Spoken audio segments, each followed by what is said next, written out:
You're listening to the Rey and Clive Wrestling Show. Listener discretion is advised at all times.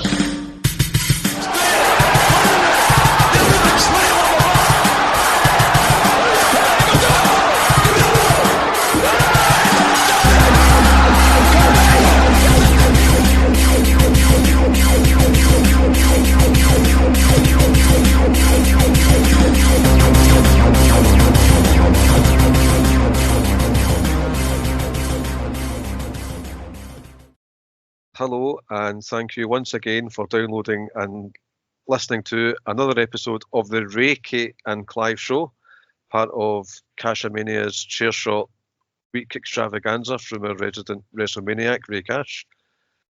Ray, thank you for joining us on the Rey Ca and Clive Show, wrestling show and friends. How are you this fine afternoon in Texas? That feels so painful. It was painful. It was very painful. It was everything to me. Thank you. What's up, my brother? What's up, good people? Yes, I was able to get the podcasting legend, Clive. Unfortunately, the real Ricky, isn't with us today. He's a bit under the weather, but we love him. Send your good thoughts up to my boy. So instead of Ricky and Clive, as my good friend said, it's the Rey Ca and Clive show. Now, if there's going to be those SEOs, what are they called? Oh, SEOs? For website hits. Hashtags? No, what like I can't remember, but there's a term that if you want your website to have lots of hits on Google, you need to have SEOs. So yeah. Basically, what I'm trying, oh, you can tell this has been a while. What I'm trying to say is, don't put Rey Ca and Clive, because people will think that 205 Clive has started doing Reiki and Pilates and stuff like that. I say we do it. Hey, you get you a whole new audience, bro. There's my guy. If you're tapped into massage Twitter and massage YouTube, my boy Ricky Master down there in India, they're killing the game. So shout out to all the Reikis and whatnot. But nonetheless, it's your boy Rance, aka Rey Cash, of course. You know what it is. Happy h-A-Mania week. Happy WrestleMania week. Yeah, man. So number one, I'm excited. This is wrestling Christmas for us fans, us diehards, us crazies. We're not quite sickos, as one guy would say, but we're close. But today is a very special day for me in twofold. Number one, it's my mom's 65th birthday. Shout out to my moms. Number two, for as much as I talk to my brother Clive, we talk every day, just about every day.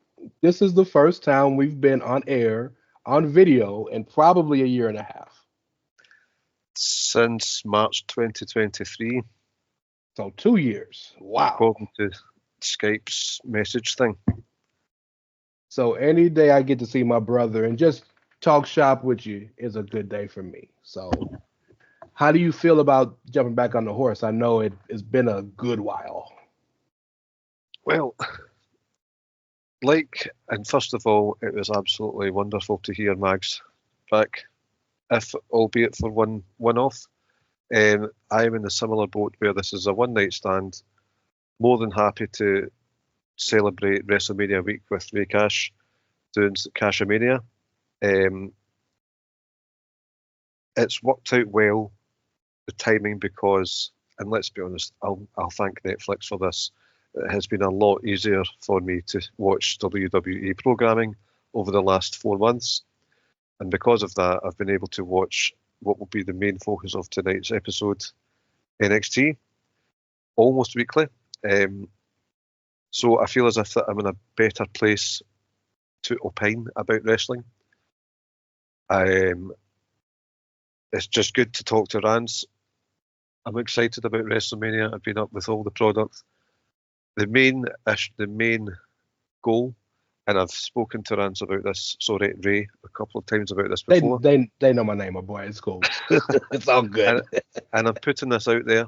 because I want to be in the Mindless Wrestling Podcast Discord, because I just do.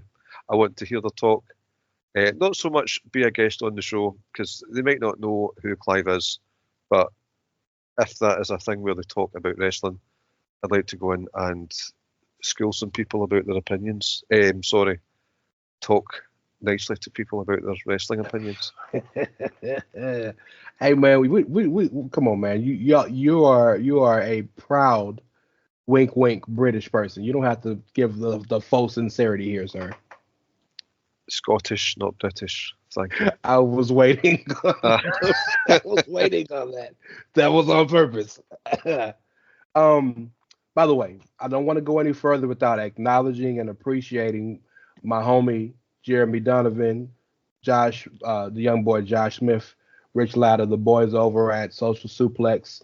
I talked to Jeremy, and I'm gonna throw them this audio so they can put it up there, because you guys, just like I was originally, are OG Social Suplex guys, and I didn't want to be disrespectful and kind of poach you, whatever. So shout out to all those listening to us over on Social Suplex. But this is a Chair Shot exclusive. So, man, it's been a while. We got a lot to talk about. I love that of all of the things that you've kind of got a chance to get back into with Netflix and the kind of broadening of television away from America, the NXT is the main thing you've kind of been able to focus on. Because, Doc, how long have we been doing this? And you know that NXT's been my baby for a long time. A long, long time. And you didn't give up either. Nope. Because I'll be honest, I did for a while. When 2.0 started, I just personally felt like there was so much thrown at the wall constantly and so quickly that it just lost all sort of cohesion. And I understand what they were doing. It was a new direction, trying to make new stars in a different way, but it was just so much all at the same time, and I went off it, to be brutally honest. Yeah. It still has those sensibilities from the beginning of the 2.0 era. It does have some sensibilities of the black and gold era, my favourite. But I'm in a place now, I don't think it will ever, personally, like 2018 NXT was just Midas, the Midas era, never mind black and gold.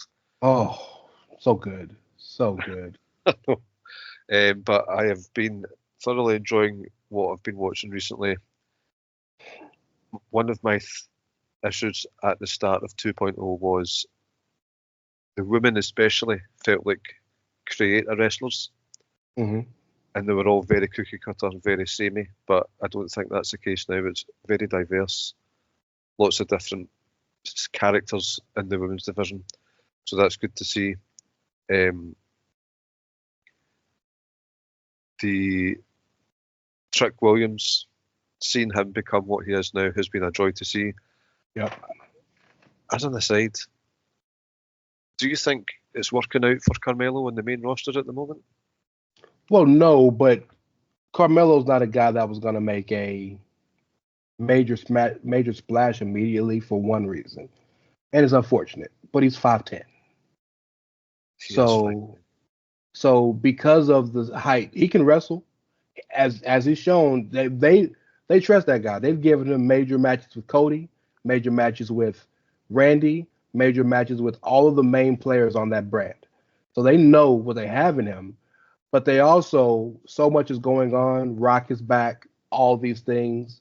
People are the top guys are on both shows. They're at the point where I think they're trying to move him up slowly, because a guy like him and a guy at that size is only going to rise to the top because of how magnanimous their personality is or how over they get. So there's no rush on him. Okay. And let's not forget, he was a first-round pick in the draft. I did not remember that. So that's fair enough. I think Trick Williams has reached a better height in NXT than Melo did. Sure. Trick Williams is the total package. But if I had one criticism, and I don't even think it's his fault, is remember when he started off with Melo and his promos were on fire, like literally so articulate, but 1,000 miles an hour, putting people down, putting other people over. I feel as if they brought that into the seriousness, more serious character he is now, that would elevate him a bit further. That he's just this lightning talker. Yeah. So I'd like to see a bit more of that. Otherwise, I've got no issue at all with Trick Williams. I think he's top notch. Obafemi is Oh. frightening talent. So I'm a Marvel fan, right? He's if M'Baku decided I'm a wrestle. Like and for him to catch it as fast as he did, for him to not only get as good in the ring as he's got, and then he's not great, but he's really good at his size and at his years of doing this. Oh, he has enough repertoire. He has more than enough. More than enough. But what I love about him is how he's been able to translate all that into a character that resonates. You know, like in the little character stuff that he does, you know I'm a mark for that kind of stuff. When he walks out in his entrance, how he kind of saunters to the beat. Like anybody else that'd be corny. But like for him it fits. Because it fits in this idea of I'm the ruler. I'm a Nigerian king. You can't tell me nothing. Like that, those are the things that takes years to learn. And like my boy got it immediately. Yes, it's terrifying. I don't know what's next for him if he remains a champion, but I expect a very promising future for him, and wherever he lands. So, really, really quick tangent, because I know there's a lot we want to get to today. Me and some of the guys on Chair Shot from the Mountains Wrestling Podcast, Rob Burnett, the legendary Kenny Killer, your countryman. Well, he's not Scottish, he's British, but he's English, but you get the point. And the infamous Chris Platt. We did a special Chair Shot radio on the state of black wrestling.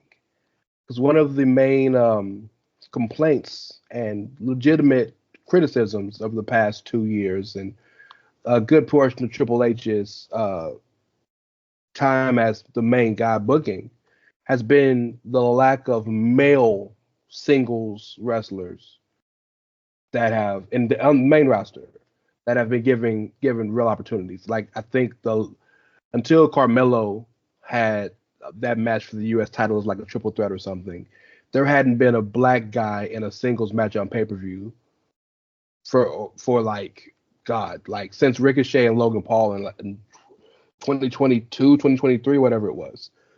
But you look at the future, Oba, Trick, to a smaller extent, Javon, Wesley.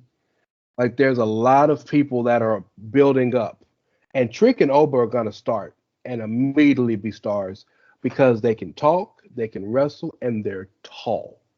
And yes. I know that is such a stereotypical thing to say. And I'm not dismissing people who are not, but in a business where so much of it is aesthetic, seeing a dude 6'4" that looks like a damn god, you know what I'm saying, it sometimes catches your attention more than the dude that looks like everybody else. And Melo don't look like everybody else, but he stands neck and neck with everybody else. Trick is 6'3", Oba 6'5", maybe 6'6". It's a different thing, and so they're gonna kill it on the main roster. Even Javon's 6'2", 6'3". So, can I ask? You said on Badlands that Michael Cole made a point of telling the audience during Bianca Belair versus Sasha Banks that it's the first time that two black women have main evented WrestleMania. Would you have liked NXT to make light of the fact that it's the first all black triple threat men's championship. Not the triple threat. So last year the main event of Stand and Deliver was Mello versus Trick. Okay, yep. And they noted it then. Okay, fair enough.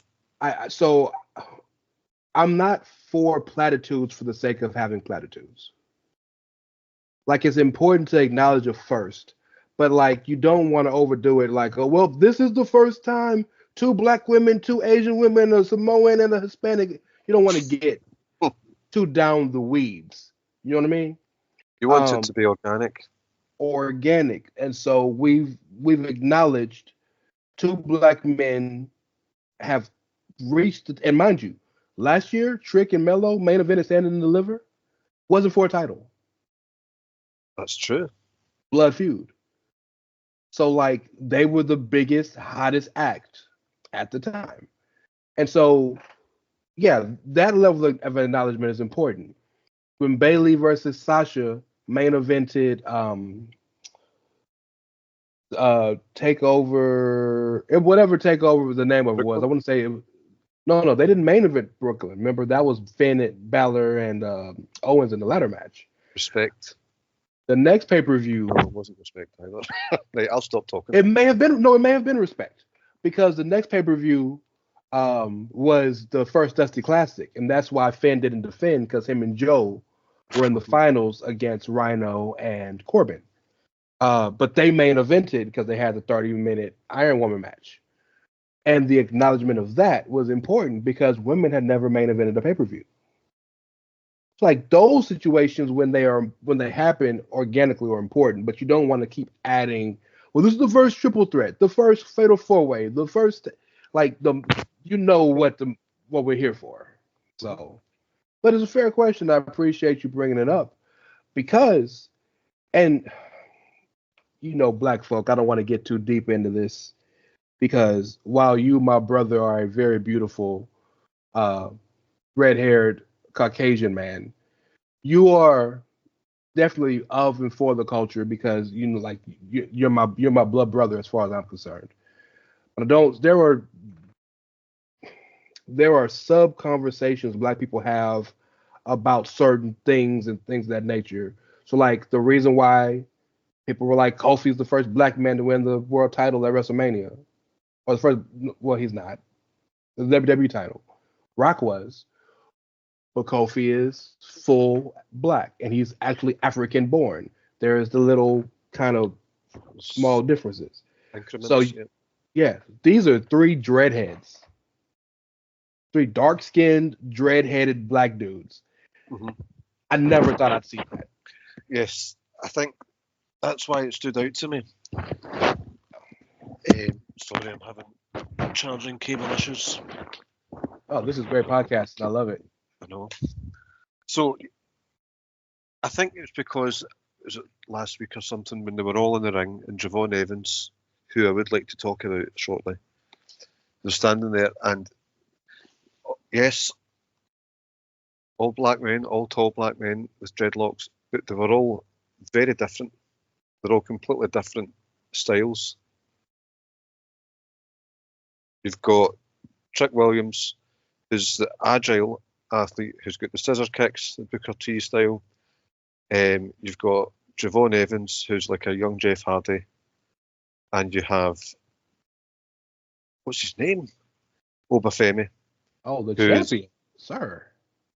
I mean, I wouldn't say Brock Lesnar, but I can't help but just think of Brock Lesnar when I think of Obafemi, just that young, raw talent.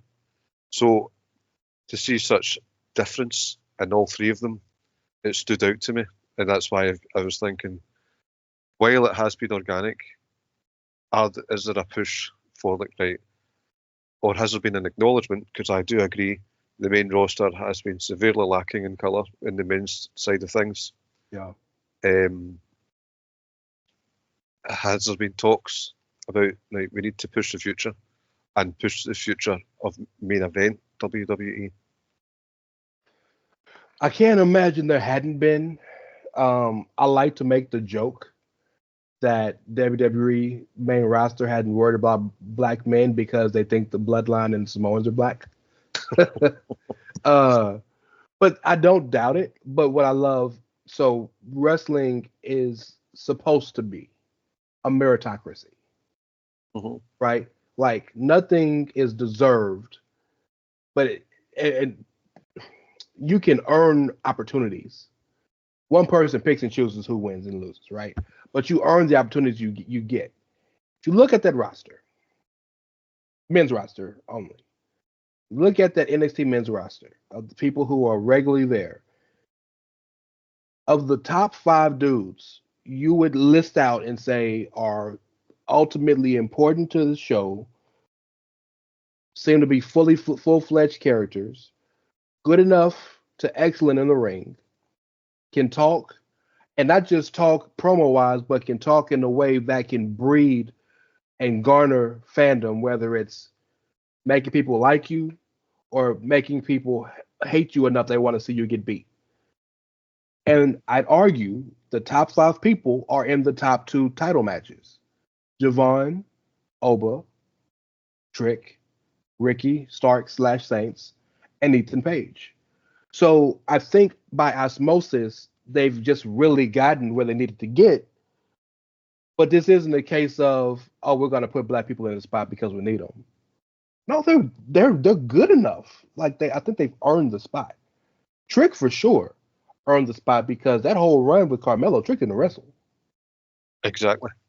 Trick got over because he was such a great second and Mhm. such a great heavy and such a great talker, like you mentioned. And brother, I know y'all are metric and we're imperial. Whatever type of uh, metric system, imperial system, number system you believe in, the stuff that Javon Evans can do doesn't match any scale. It's ridiculous. This will be an analogy that UK listeners will get. There was a wrestler, a footballer / soccer player for Newcastle United called Faustino Asprilla, and he was so different from everyone else. He was literally like rubber. He just came across springy, elastic, flexible, and he was deadly with it. Javon Evans reminds me of him. It's the bounce, even bouncing off the ropes, the height that he gets. There's something very different about Javon Evans. Mm-hmm. As I said earlier, it reminds me of a very young Jeff Hardy. I think he's 21. He just turned 22. That's ridiculous. There is a long time for him to go. I think his talking skills could improve. It's just his general character work, but he more than makes up for it with his wrestling style. It's very eye-catching. The height. This is a private joke that if you get it, you get 10 points. Okay. The parabola that he's able to make. Shout out to Patty. Shout out to Patty Parabola. Parabola. The trajectory that he can do with these leaps over the ropes. It's stunning. I just think as well with Jeff Hardy, if he's able to focus that more and not be so limb flaily, Yeah. then, and if he works on the character work and he's only 22, very excited about Javon Evans' future. Did you ever have the luxury or the whatever the opposite of luxury is to watch the 90s movie Flubber with Robin Williams? Yes. When you are that bouncy, you just kind of flail around. I don't think he can control it. I love the comp to Jeff Hardy because I don't know if you know this, but the kid's from North Carolina, so they're from the same place. So is Trick Williams. Trick's from South Carolina. South Carolina. Oh. Yeah, but I mean, to the uninitiated, they're the same thing. Oh. Kyle would have a problem with that. I know.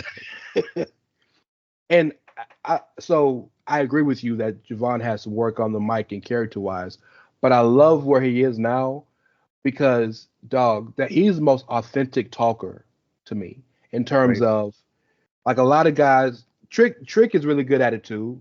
Ethan Page is excellent at it. So is Ricky Saints. Jada Parker, we want to talk about the women, is good at this. But a lot of people sound like they're reading a script or they memorize words. When Javon talks, it don't seem like he talked to nobody. Like he just went out there and just started talking. Mm-hmm. And like that is a unique skill, I think, that if he can learn to match what he's asked to say with saying it the way he would normally say it, he'll only go higher because it's so authentic. Mm-hmm. I think as well, going into this triple threat,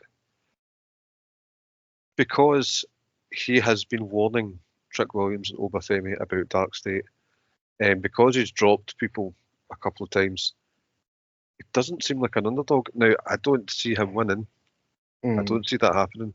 But it doesn't seem to me like the underdog out of the three. It seems quite evenly matched in terms of the potential for attack, defense, all that stuff. Sure. So it's earned. Like he wasn't put there on accident. It's earned. He had the setback with Ethan Page because Ethan Page broke his face. But he finally got his get back, and he shook Ethan Page in a way that old boy had been shook since he was probably in Evolve. I'm talking like the Gabe Sapolsky Evolve days, like old days. I was of the belief, just looking at the layout of the land, looking at where everybody stands, and knowing that NXT is, while the third brand, its still goal is to be some form of developmental. That knowing Trick is basically done, knowing that Oba doesn't really need much else, it would make the most sense for Javon to win, to move forward, to finally get the acknowledgement, pun intended, from Trick, and lead the brand.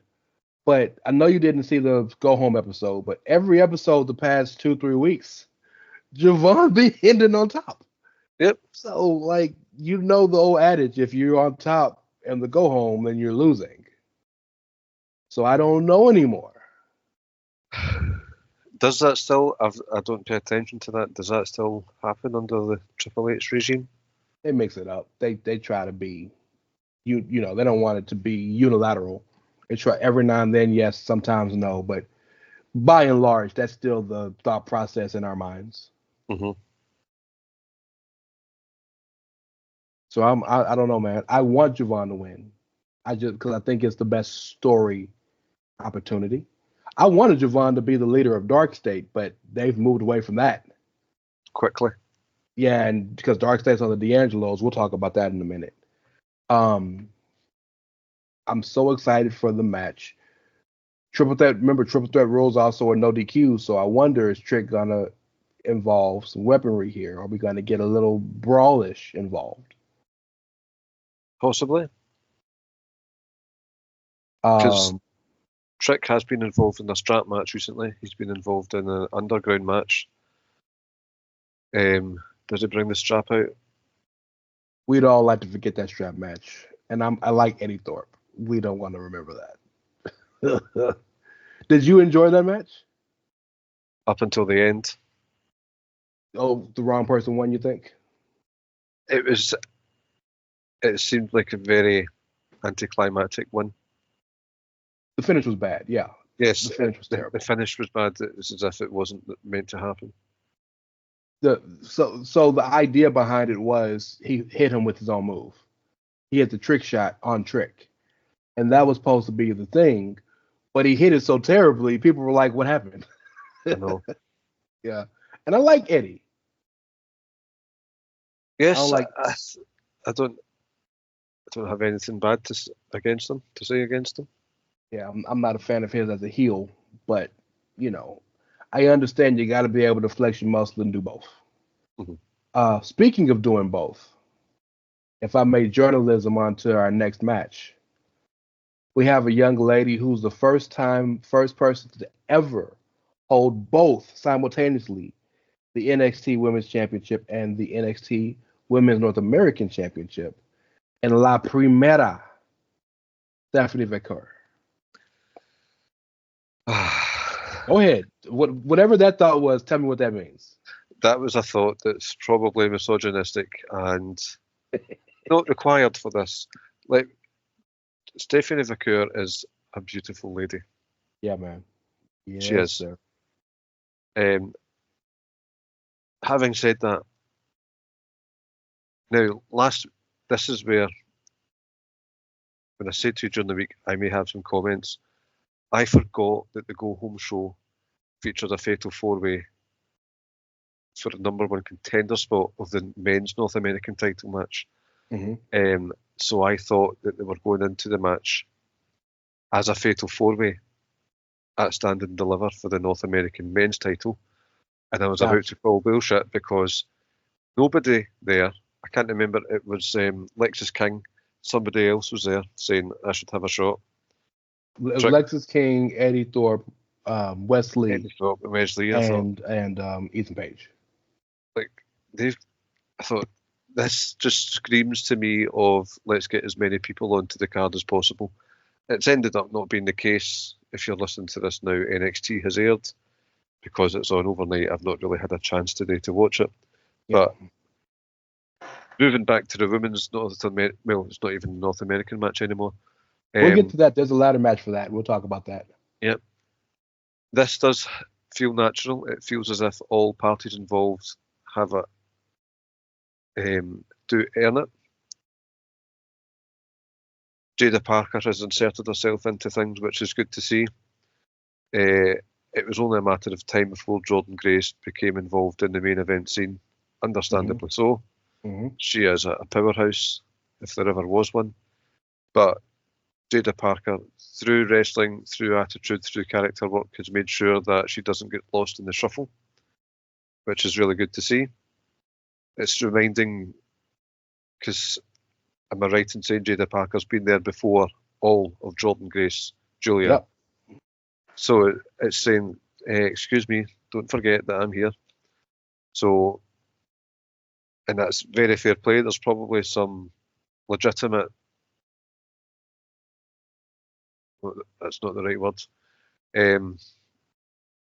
Consternation, probably, maybe? No, my bowel movements have been quite fine recently. Validation for Jada Parker to be involved in a triple threat with big names, or not to be part of Fatal 4-Way with these big names. So I'm happy for Jada Parker. Jordynne Grace was going to happen. You knew it was going to happen. Mm-hmm. And we discussed this when they had winner takes all between Julia and Stephanie Vacour. I thought to myself, this has only been 5 minutes. Why are we rushing this? There were rumours of visa issues. There were rumours of injuries. I still think it's a bit of a symptom that NXT suffers, especially as a 2.0 era. Everything is so fast paced. Some stories don't get enough room to breathe. And completely fine with Julia being involved in the Fatal 4-Way. She's come back, she's saying, no, that title's mine. But it just feels all very rushed. And things don't have room to breathe. There was a settling in period with Stephanie Vacour being the champion. And you knew a title match would happen at Stand and Deliver. That's understandable. It's just slow down. What's the rush? Is it because they have such a big roster with only 2 hours, including adverts, a week? That's definitely a part of the reason why stories tend to get rushed a bit, because they got a lot of people they want to filter in and out. NXT is the hardest brand to book because you want to serve many masters. You want to make a show that's profitable, gets good ratings, people watch, right? That's number one. That's the goal, business. You also want to make sure you teach and build up your homegrown characters like a Jada Parker. Make sure they get the exposure they need.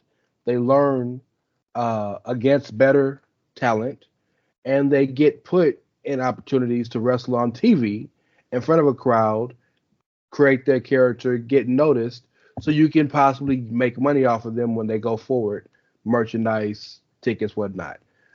Then you also have a contingent of that roster that are people who are either there because they just got signed and they're learning they're kind of learning the way around that company, or you have people who are your Ethan Pages, your Sean Spears, who are veterans who are coming to kind of give the rub to the younger kids, and they need to be utilized because Sean Sean Spears is no good if he doesn't ever win. Because if he's going to lose, he has to be worth something, right? So there's so many masters to serve that I'd imagine that's why things seem so fast paced or faster paced. Like I think of a woman and she's I want to finish this, but just want to take a quick tangent. You look at all 6 women in the ladder match for the NXT Women's Championship. Zarya, Kalani Jordan, Sol Ruka, Izzy Dame, Lola Vice, and Thea Hill. With the exception of Izzy Dame, who's really good but just hasn't had the chance to prove it. All 5 of those other women could be on the main roster and nobody would bat an eye. Mm-hmm. They're so stacked, and they only have so many spots.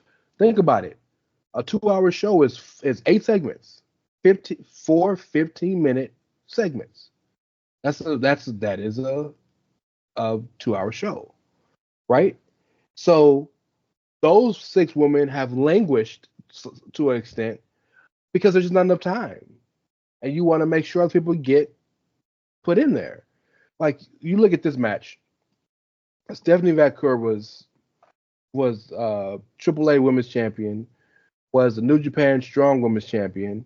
I don't think she ever won the IWGP Women's Championship, but she fought Sasha/Mercedes for it. Was like the best probably and most potential women's wrestler in Latin America. Julie is a walking living legend. Mm-hmm. Nothing to be said with that. Jordan Grace had perfected the art of the indie, was maybe the most accomplished women's wrestler on the indies who hadn't got her shot. These 3 women are legends in their own right, depending on, mess with the word legend, but like this. And then you got this chick that was playing soccer 4 years ago.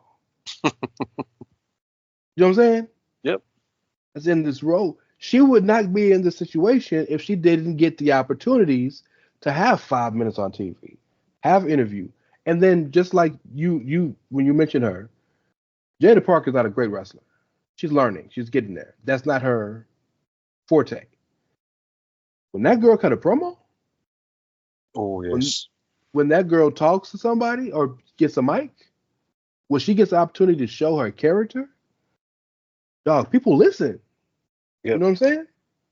It's the attitude that you bring as well as the character work and the promos.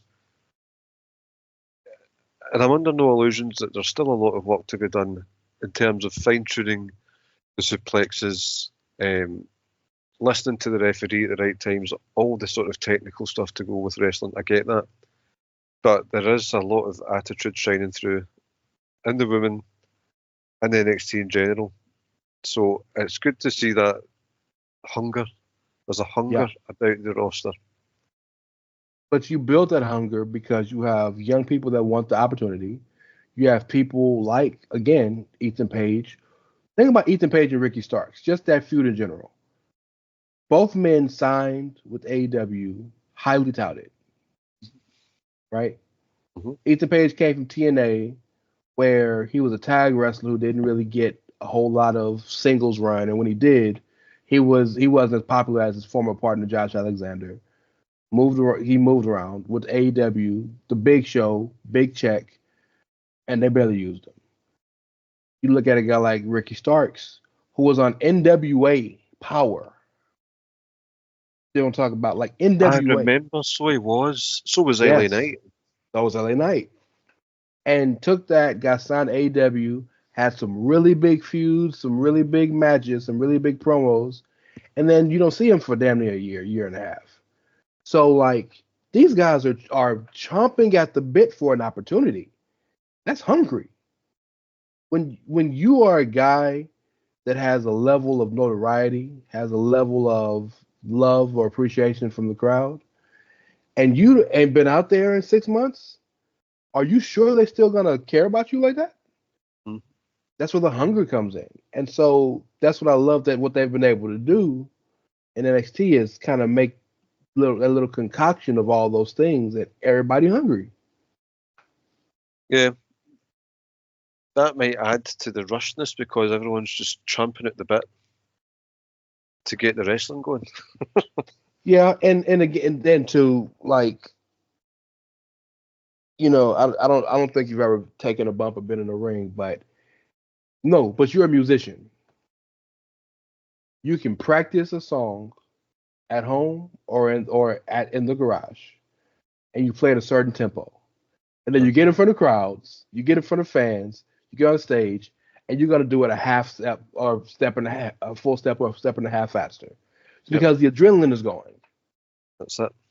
Every good trainer, what they tell their trainee 90% of the time is slow down, slow down, slow down. So yeah, that I think that's part of it. But in this match, you have three ring generals. You do. You have three people. You have if Julia never wrestled again, she's a Hall of Famer. I think what she's done, stardom and all that. The other two have proven that Stephanie may be the best women's wrestler in the company. That is possible. So But Grace is right there, though. right there with her, and they're distinctly different. So this is the perfect situation for Jada because she's her first women's title match on pay-per-view, her first major marquee match where she's like part of selling the house, and she's in there with three women who gonna understand what she's gonna be going through and can give her, I don't want to say the guidance, but can like make sure she stays on track.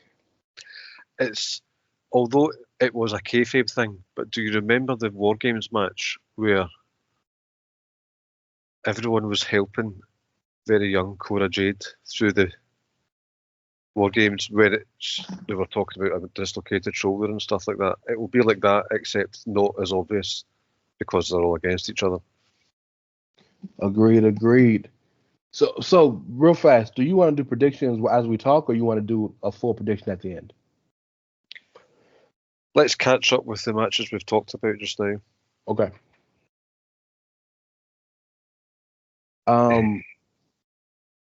So we've talked both main event title matches. Do you want to recap? You want to move on to another match? What do you want to do? Right. I really think and really hope that Trick Williams is working a different night of the week soon. So Agreed. I don't think he'll win. I don't think Javon Evans is realistically ready. So I'll say Obafemi. Okay. I'm gonna say Javon, even though conventional wisdom tells me that's not right, because I think I'm very tentative on monsters and people who never lose. I'm very tentative in that because that can stunt your growth. That can hurt you. And from my vantage point, I don't want that to hurt Oba because Oba never loses. Yeah, he lost to Tony D, but like that was a special circumstance of things. It doesn't have to be pinned either. So there is that to think about. So if you're going for Javon Evans, I will, for the women, I really can't decide what I'm going to do with the women. I'll take Jada Parker out of the running because, as we've talked about, it's just a sort of showcase for Jada, not necessarily a championship winning night for her. Because of what I've said, where everything seems to be rushed, we've had three women's champions since the start of January, technically. That's fair. Yeah. Julia won from Roxy. That's right. And although Jordan Grace is a force to be reckoned with, I would hold off on that and just keep it with Stephanie for the time being. Let that bed in for a while first. because I don't know about you, and this might not be fair, but because it's changed hands more regularly over the last few years, that NXT Women's title, once upon a time, had such a prestige about it. Yeah, I always say it's the most prestigious title in wrestling. And I'm not sure it's there anymore because it's been hot potatoed. So, I promise you this isn't a diss. I promise you this isn't a dig. Because I love her. But when they let Indy Hartwell win it in the ladder match, that hurt the prestige. Because Indy Hartwell is an amazing wrestler, a great hand, a fun girl to kind of be around and watch. She didn't deserve that title.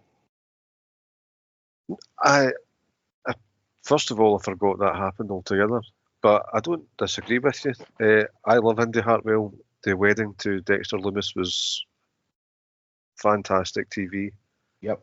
But she's always been portrayed as an entertaining but mid-card. Yep. Lucky to be in the mid-card. Oh, well, you calm yourself down there. An entertaining mid-carder. So I can't remember that happening, but I mean, look, you had the 4 horsewomen, not excluding Becky, because she was never and then you had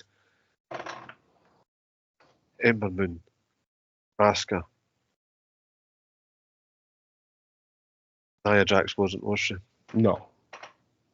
And then you had the likes of Rhea Ripley, Raquel Gonzalez. Thank you very much. Call her by her real name. I like it. Io Shirai. It was a top tier. Shayna Baszler. Who could forget Shayna Baszler? Twice. Yep. 10 or 2 times. That's a podcast in its own right, what's happened to Shayna Baszler, but we're not here to discuss that tonight. And yes, you have very high star-studded names, globally star-studded names. I just don't know if it has the same prestige as it once had. So with that prestige talking about that prestige, do you think Stephanie wins and retains? You said you picked Stephanie? Yes, I'd like to see a long reign. From a deserving, now kayfabe deserving, Mandy Rose had no issues with her as a champion. Just as a heel, as a chicken shit heel, she did not deserve it. Kayfabe took prestige away from it. But as a face, Stephanie Vaquer, a fighting champion, looks like she'll defend it regularly. An exciting style. The crowd already love her. I would keep it with her for a good while.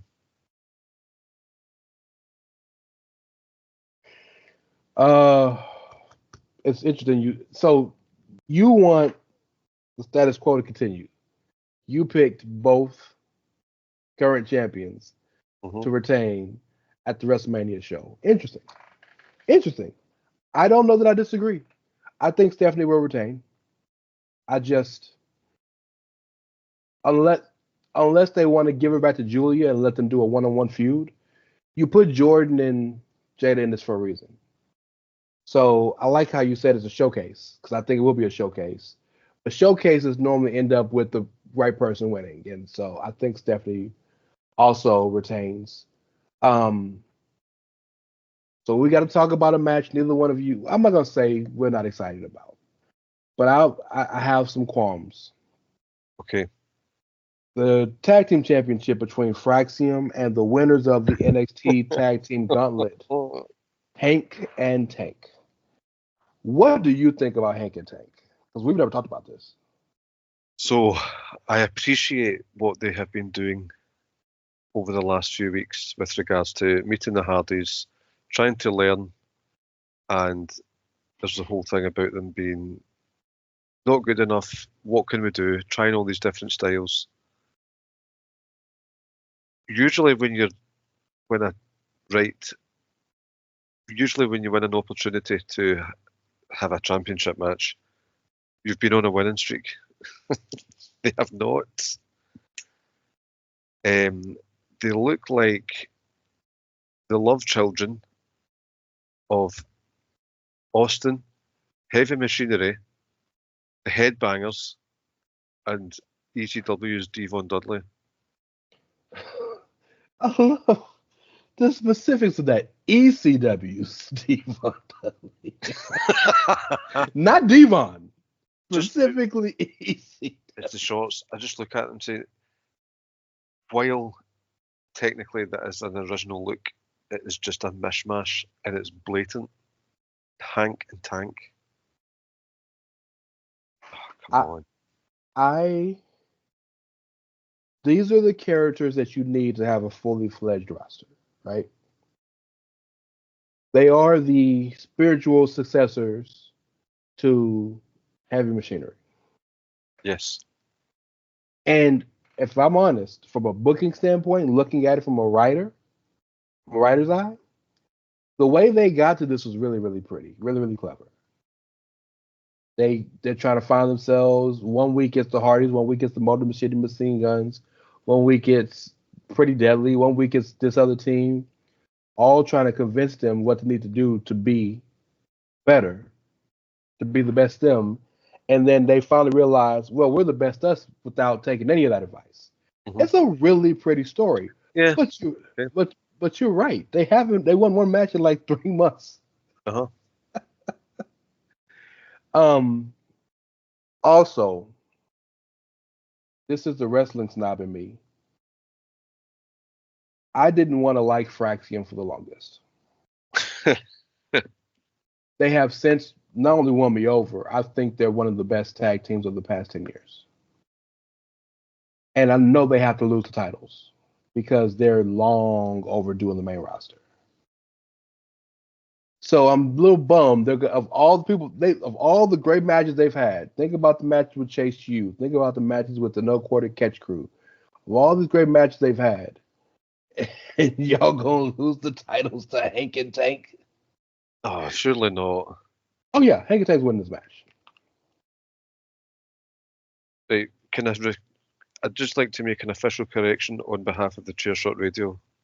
Mhm. They're not the best tag team. The answer is obviously, what are their new names? Katana Chance and Caden Carter. I will never hear a bad word against them. Hey, tell me Katana Chance isn't a dope name. That's a really good name, I think. It flows off the tongue. But their combo moves are so unique and effective. Before Carl Irvin's radar pops up and he's like flippy. Have I told you my idea to get them over? Because they're just not over. Nobody cares. I know. Here's my idea. You remember Ted DiBiase Jr.? So after Legacy broke up, and Teddy was a babyface. Remember he changed his music to that Rey Ca, I came from money, like that song? Teddy was doing a gimmick where he was a babyface, and he was having parties every week before Raw. And I forgot what they were called, but he would basically like just hang out with the fans before Raw.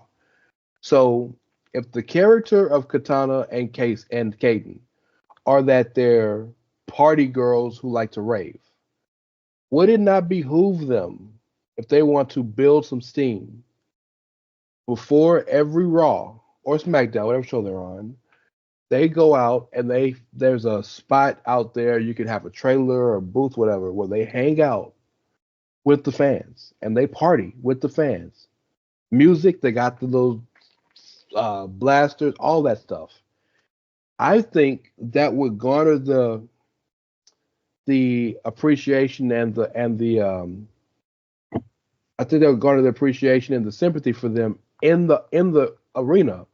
And then once we see this getting cheered in the arena, well, then that make us want to cheer for them. Because right now, we don't have a flying figgity as to why we care about them. True. I like that idea, like something like a neon tailgating party. A big tailgate rave party, absolutely. I like it. You're already there, and it's only going to help the experience of your fans. What else are they doing? Mhm. What else? In the gauntlet match they had for the tag titles, women's tag titles, they mentioned that was their second time wrestling on television in I 2024. know. Why did they say that? Back to the men's tag titles. Yeah. The other thing that's been bothering me about Hank and Tank finding themselves is they already have been doing that with Josh Briggs and Inamura. And Oh, good point. okay, their bromance is corny. Josh Briggs dressed like Hollywood Rock is very corny. But Josh Briggs and Inamura, that match that they had with Thraxium, if you remember a couple of months ago, was I do. fantastic. I would have much preferred if they had another chance and they were able to build on their trying to find ourselves instead of bringing Hank and Tank in. Man, Inamura has the most beautiful that frog or that big splash he does where he kind of charges it up. And I don't know what it is about Japanese culture, but a lot of these Japanese wrestlers just get it. I think he just gets wrestling. His timing is impeccable. His comedic timing works. Like I think he gets it. And It'd be sad to see him go back whenever he goes back. But like, this has been good for both parties, for him and for Josh. Yeah, I think I would have much rather have seen that. I would have welcomed the Hardys back for a rematch, but for the NXT titles, I thought they had a very enjoyable match on NXT a few weeks ago. Oh, fantastic. Fantastic. Just not Hank and Tank. We also need to build back up the tag division. They were trying to do that. Teams like OTC still around. Whenever the Angelos are done with this, I got a hot take for that match. Stax and Luca can probably go after the tag titles. They just need some new blood because Fraction beats everybody, so it has been fun. Okay, well, I'll stick with Thraxium. Dog, I will that'll be the big to me. Dog, call me crazy. That'll be the biggest shock win of the weekend if Fraction wins. I'm talking about big. I'm talking about bigger than if Cody beats Cena. Right. It'd be a shock because they want those guys on the main roster now, but they know they got titles and obligations. We will discuss briefly. The biggest shock of the weekend will be happening on Saturday night. I love it. And I like how you're doing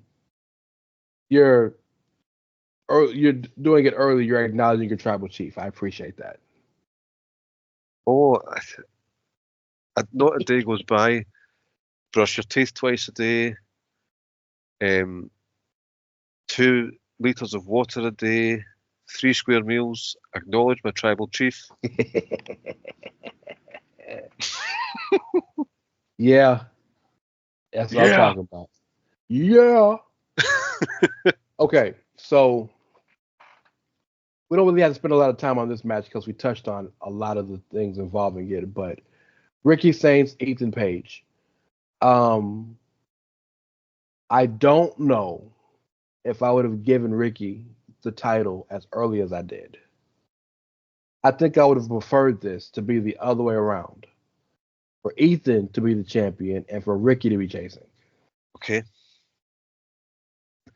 How do you feel about that?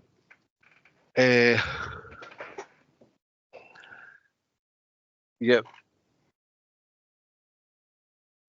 Sean Spears was the North American champion for all of 10 seconds. See what I did there? You did. I did. Do I need to go get my Todd Dillinger shirt? It's in the closet.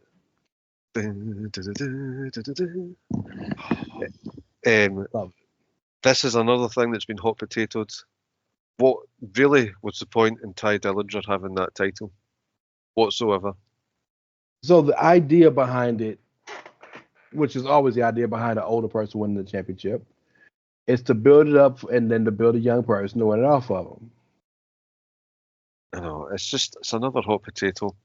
I've been fine with Ricky Saints since he came over.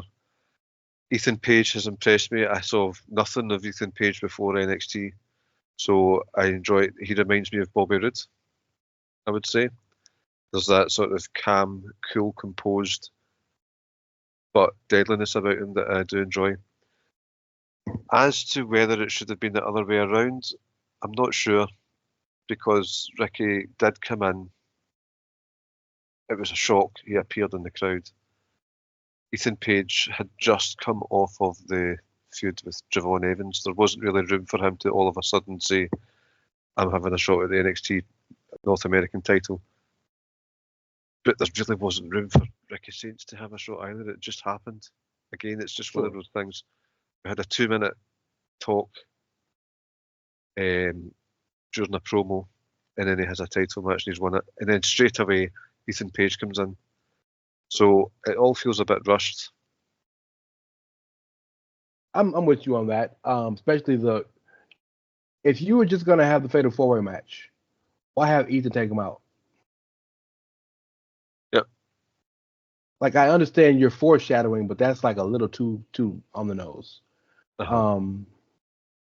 Also, I would have liked for Ricky Starks to just have a regular singles match, just a grudge match. He didn't need the title for that. No. But nonetheless, we're here now. I don't think there's any way Ethan Page wins. I'm pretty sure Ricky Saints is going to win this match. They know the type of star they have with him. They know that he is not long for the NXT roster. He will be main roster soon. And they know how much he's chomping at the bit to prove his worth after your boy nerfed him and, took a year away from his career for no reason. I would say that, what age is Ethan Page? Sir? What age is Ethan Page? I'll tell you. I suppose I could do that as well. I got you. Now, WWE main roster did not have as much of Bobby Roode as they probably wanted. Facts. He's 35, by the way. Oh, right, okay. It's just, I don't know, it just oozes a Bobby Roodeness about him that I think they could benefit from on the main roster, just that sort of class. If you noticed, I'm sure it's not went by you that Lexis King has held gold, Ricky Saints has held gold, Ethan Page has held gold. I'll leave that there for you. When Page signed, they had a picture that him, Sean Spears, and Ethan Page took backstage where they're doing a Spider-Man meme at each other, like.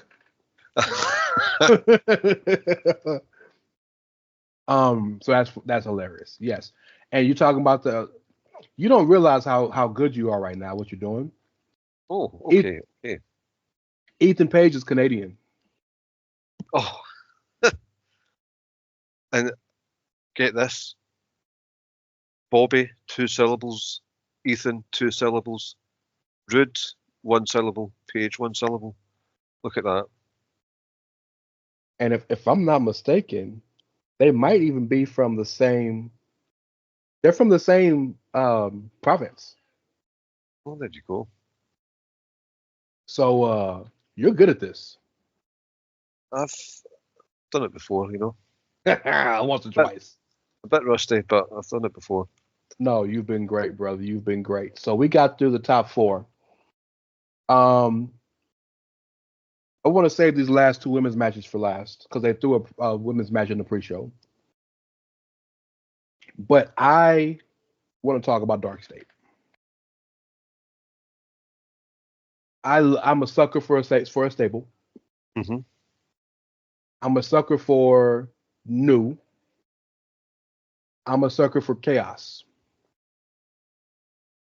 I know how hard and how bad they want to mix. This is basically like if the Shield and Retribution, cloned themselves and merged. Uh-huh. I get it. I don't know if I'd have gone with all unknown people. And just on a personal note, the white dude in Dark State, Cutler James, is on WWE's LFG show. So like that kind of hurts. It does. You know what I mean? Now, you said all unknown. I assumed when I started watching it again that Dion Lennox was already not a made name, but like a known commodity. That not the case? So it depends on your definition of known. He was on the show. He had matches. What if you ask the person who watched the show on a regular basis if they remembered him? And even then, he was playing this coy character where he wore glasses and read books. Like, Yeah, like we discussed, he's the Boys to Men love child. That's right. I forgot about that. I forgot about that. That's Dion exactly right. Does he look like him now? No, he does not.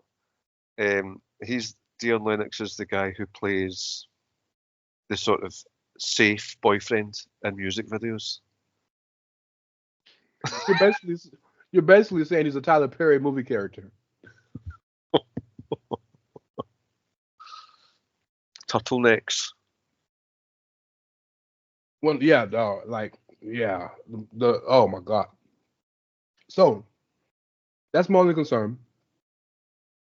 I think Dion. There's a reason they keep pushing Dion and Saquon Sugars, who's the dude who wears his hoodie half on. Yeah, and the one strap. Yeah. Yes. So those two for sure look like they're ready. They have great character work. They can talk well. They have presence. The other two are big guys who have a lot of potential. I really like the teases that they were doing, that there was something more to Dark State. Like for a while they were teasing was Trigger was the leader of Dark State. I thought they might play that Ricky Starks was the leader of Dark State. And now they're just four dudes in the PC who decided to be chaotic. It doesn't hit the same. I am concerned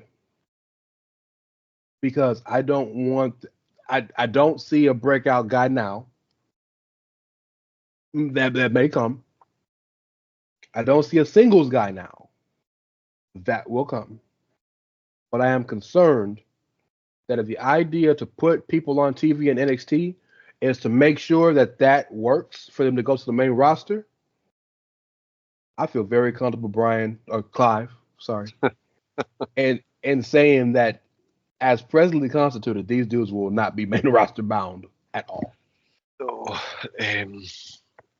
Sugar did stand out, I have to say, more so than Boys to Men Jr. did. They really need to land on a powerbomb that they're all comfortable with, because it looks. I know what they're going for, but it does not look good. It just looks sloppy. See, even if they brought back what the Spirit Squad did and just hoisted them up, I think that was a great move the Spirit Squad used to do. Starfish, lift them up. And you don't have to be strong to do it. No, so I think that would be good. It's early. I think a six-man tag is a good idea to sort of showcase them a bit more, because they've not really. Yes, they've had an episode, but they've not had a proper 15-20 minutes without breaks, commercials, to showcase what they can do. And I've said this to you a couple of times. Now, I will say, Stacks showing dissent and clearly going to screw over Tony D'Angelo at some point in the future. That has been interesting. It's happening Saturday. Yeah, probably. I just don't, even in films, TV, books, I don't care about the mafia. It's just something that does nothing for me. So I've never really been a fan of Tony D'Angelo or his family, or the vignettes where they're in restaurants and you've got the music. It's hammy. It's hammy to me. It is a bit funny. While we are living in a world where there was an undead zombie, who wrestled. I get the suspension of disbelief. But it is a little funny that this guy is a mob style boss who does mob style, street style things, but the way they feed their family is wrestling. It's a little weird. Yeah. A little weird. That was funny. I'm just saying. I like Tony. Here's the thing that I like about Tony, and you've long had that feeling, and I've always respected it. What I like about Tony is that how well and how serious he takes the character. Even in all of its jokiness, all of its hamminess, he really takes hold of the character. And in the past, I don't know, 12 to 15 months, he's shown a little bit of diversity in the character. Yes. When they were doing the retcon of Dark State, Angelo came across as very differently to what he's been before. Every time beforehand, it's as if he didn't take things seriously. As if he was just doing his forget about it stuff. But there seems to be a different side to him then. Now again, I've missed probably 1 or 2 years worth of content, or of regular TV anyway. I would try and catch as many of the takeovers or not takeovers as I could. Mm-hmm. And it is to be commended that he has been so faithful to that character, all the nuances. But like, to give you context, I gave up on The Sopranos early doors. Oh wow! I don't know. I just don't know. Not a fan. Do you have a prediction? I mean, Dark State got to win, right? Dark State will win. They have to look strong because it's only been a few weeks, but it has been a bit rocky. It's too much like the Shield. It's too much like Retribution. So they need to have a bit of good cachet with a win. That will probably come with a Starks screw job. Sorry. I'm about to say Ricky Starks going to screw them here too. Good, that boy busy. Dude, can you see Stacks not only turning on them but joining Dark State?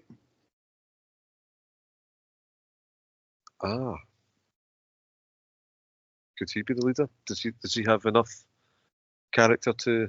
No. So I think Stacks is ready to be a leading man, a singles guy.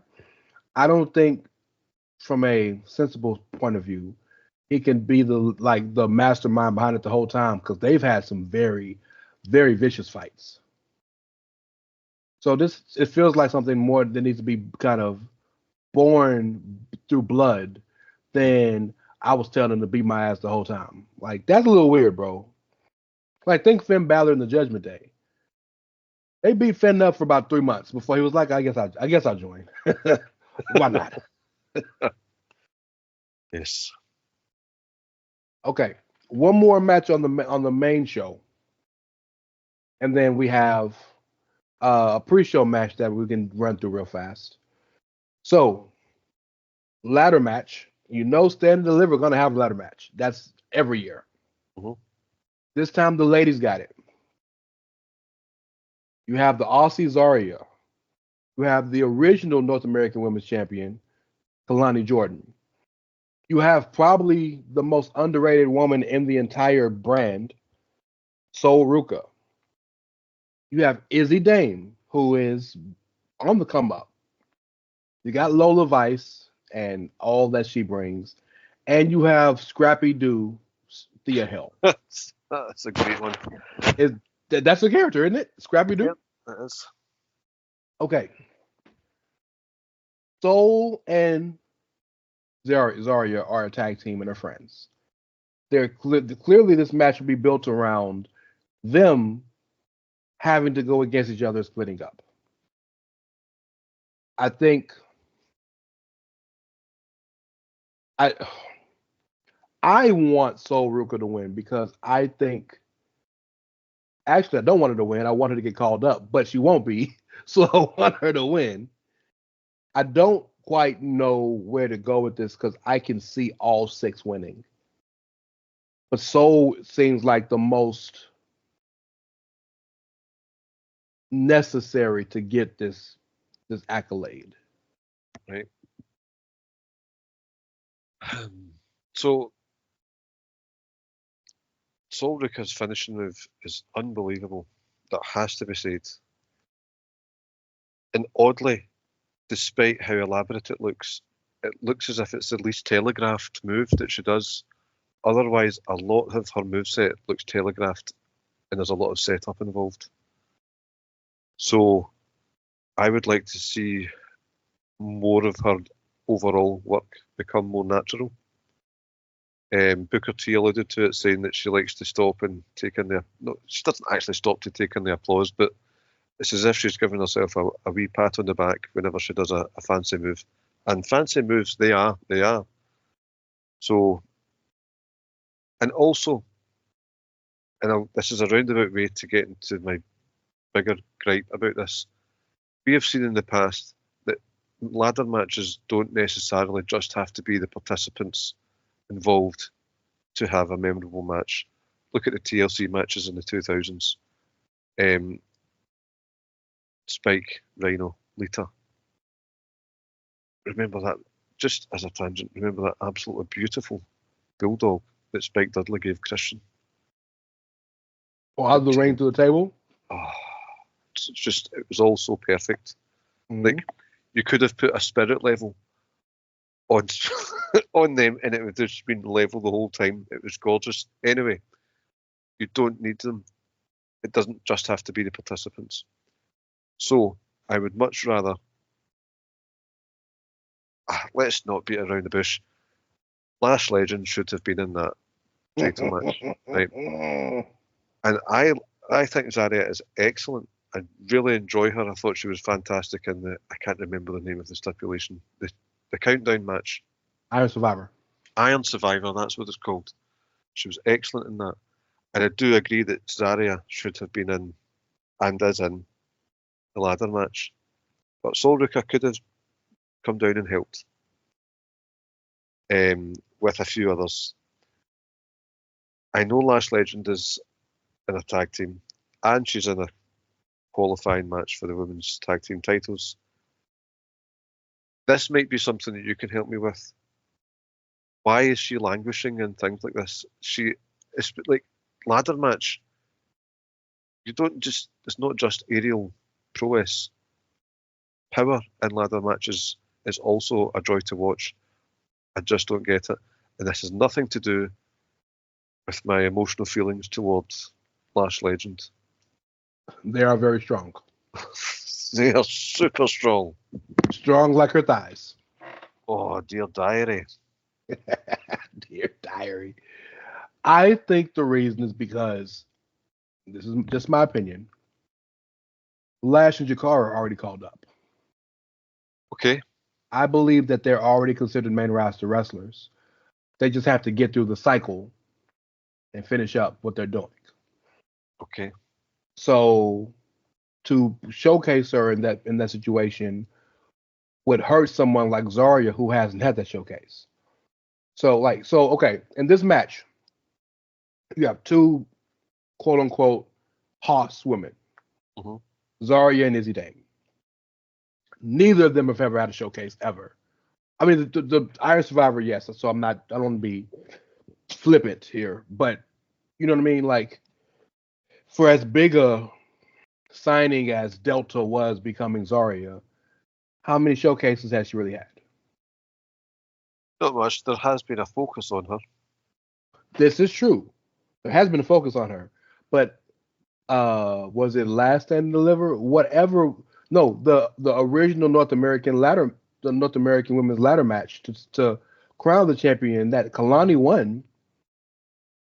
Lash was in that. I have to be honest, I don't think I've seen that Stand and Deliver. It may not have been Stand and Deliver. It was definitely a takeover. Right, okay. Or a NXT PLE. But Lash was in it because the finish of the match, they all picked Lash up and threw her out of the ring through a ladder because she was the biggest of the five. Right, okay. Fair enough. So if you think she's destined for the main roster, then I can get behind that. Yeah. So I think that's the reasoning. Plus, also, we disagree here because I like Jakar. I really like Jakar. Jakar would be lost without Lash. I do agree with that. I remember that Lash was very green when she came on. Nikita Lyons, I don't know what's going on with her at the moment. She has glass knees, but Lash, when she started the sort of mini rivalry with Nikita Lyons, she did look immensely green. So I have been wondering, is she just not a good wrestler? Lash? Uh-huh. Oh no, they wouldn't have put her in all those main roster situations if she was bad. Because I do remember it was either the Iron Survivor. Yes, she was in an Iron Survivor 2 Iron Survivors ago, and she was fantastic. Imagine her in a chamber match. Oh dear. Oh my goodness. That is the negative of being in a tag team. Mm-hmm. So to a much different extent. Same thought process, but a way different extent. This is the conundrum of the Street Profits. The world knows Montez Ford is a superstar. They know he is. And I think the world even believes that Angelo Dawkins is going to be a good wrestler on his own. But the heights at which Montez can get to versus the height, let me change that. The floor at what Montez has compared to the ceiling of what Dawkins possibly has. It's just so when you break them apart, if you give Montez Ford while they're a tag team, you give Montez too many singles opportunities, forget about Dawkins. And then you got to leave it behind. So why not right now, where they're trying to do this tag team thing, they're trying to really be a team, help Jakari get on the up and up to where she's good enough to be a singles, so to that when Lash does go on her own, she can actually last. Because if you had Jakari be a singles on her own right now, she'll be on Evolve. She needs to go back. I'm not. It's not a diss, but she's still learning. Yep. Right. So that's my reasoning behind that. I could be completely wrong, but I believe they love Lash. And if nothing else, Lash good because Lash and Trick are together. So they're not gonna mess that up. Can you imagine how powerful their sex is? Is it sad to say I've imagined it once or twice? It's the only couple who would have more powerful sex is Braun Strowman and Raquel.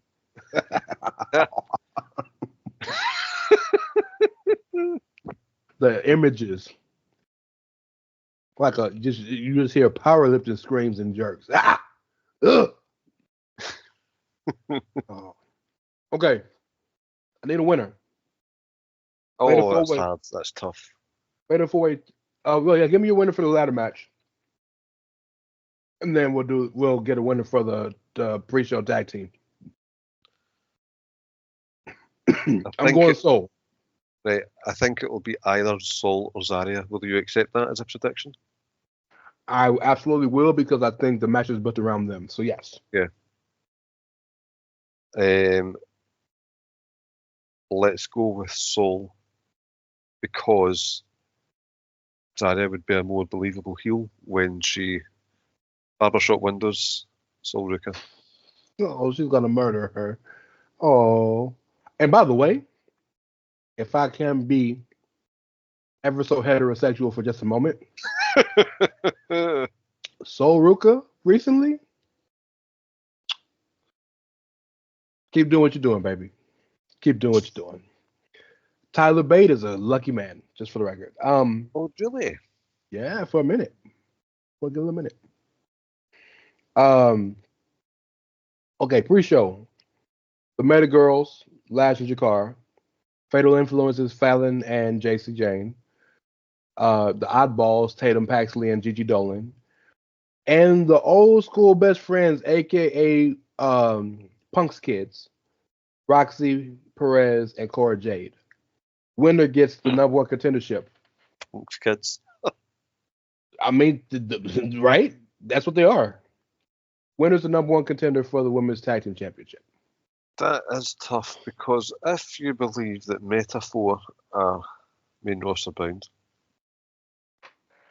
but Roxanne Perez is all but main roster bound, and I don't know if there's much else for Cora Jade to do, and apart from win the title, but there's not, like, she is well rounded, she's polished, she doesn't need to stay in NXT that much longer, so maybe I would say Roxanne Perez and Cora Jade, Go ahead and because say it. Mm-hmm. Bailey and the triceps, biceps, and deltoid queen, like Valkyria. Woo! Woo! Yeah. Maybe she has strong arms because she does actually have wings. See, thanks to your Raven, bro. So, but yes, you. By the way, I never responded to your message. Yes. Yes. Not yeah. Yes. What was it? What was his name? The commentator, Mauro Ranallo. Oh, Mauro Ranallo. It ain't no party mia. with Line of Valkyria. It ain't no party like an upper arm party.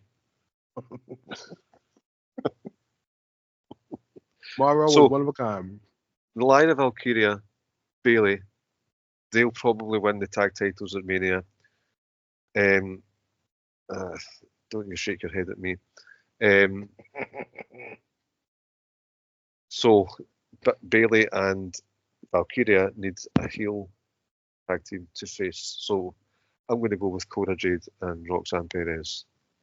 Oh, my brother. Can I tell you why you're wrong? 2 reasons. Okay. And I apologize. My daughter's made me nachos. So I'm sorry. I'm trying to eat. Of all the things to eat as well, nachos. You haven't heard no crunching. I've been trying my best to mute the mic. So, the producing announcement. Sorry, guys. Number one is definitely Roxy and Cora, I think, because they wouldn't have built it up the way they did. But number one, Bailey wants the title. She don't want the tag titles. She wants the IC title. We might see Bad Bailey come back. Oh, please. That would be delightful. Secondly, young Cliverton. If you remember the Elimination Chamber, Roxanne Perez was in the Elimination Chamber. Do you remember who she beat? I do not. She beat Roxanne. She beat Raquel Rodriguez.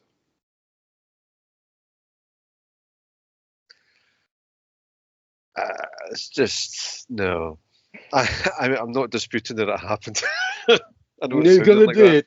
It really did. You like no, fake news. Fake news. Nah. I don't see that. Like, knowing the Judgment Day, Liv Morgan and Raquel will break up. They're just, it's a farce of a stable. The stable's a farce, but Liv and Raquel, remember, they've been 3-time women's championships over the past few years. They've shown they're solid. They are solid as a rock. I know, but there's just, I mean, it's good TV, but the Judgment Day are so unstable. Agreed. Which is why Dominic Mysterio winning the IC title is going to drive Finn Balor to go all Prince Devitt on his ass. I will cancel Netflix if that happens. Don't do that. You got to watch with me. Now, I know I like Dominic. I think he's hilarious. I will never forget the image of him coming out of that police van with his dad's mask on. Sorry, his uncle's mask on. I'm so glad you corrected yourself because he's a Guerrero, y'all. But it either has to remain the IC title. Since a quick aside. Oh, that would be a lot of feet, and it kind of does make sense now that you've said it. And I hate you just a wee bit because of that. But the momentum that Penta is on is undeniable. Yeah. I'd say it has to be him.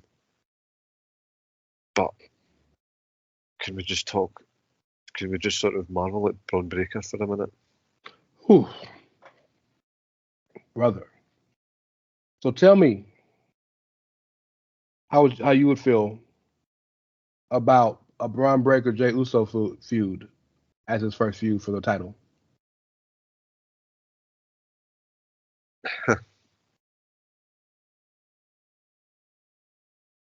Do you remember that I send you a text saying, here is your irregular reminder that Braun Breaker beat Gunther clean on NXT and how ridiculous it was?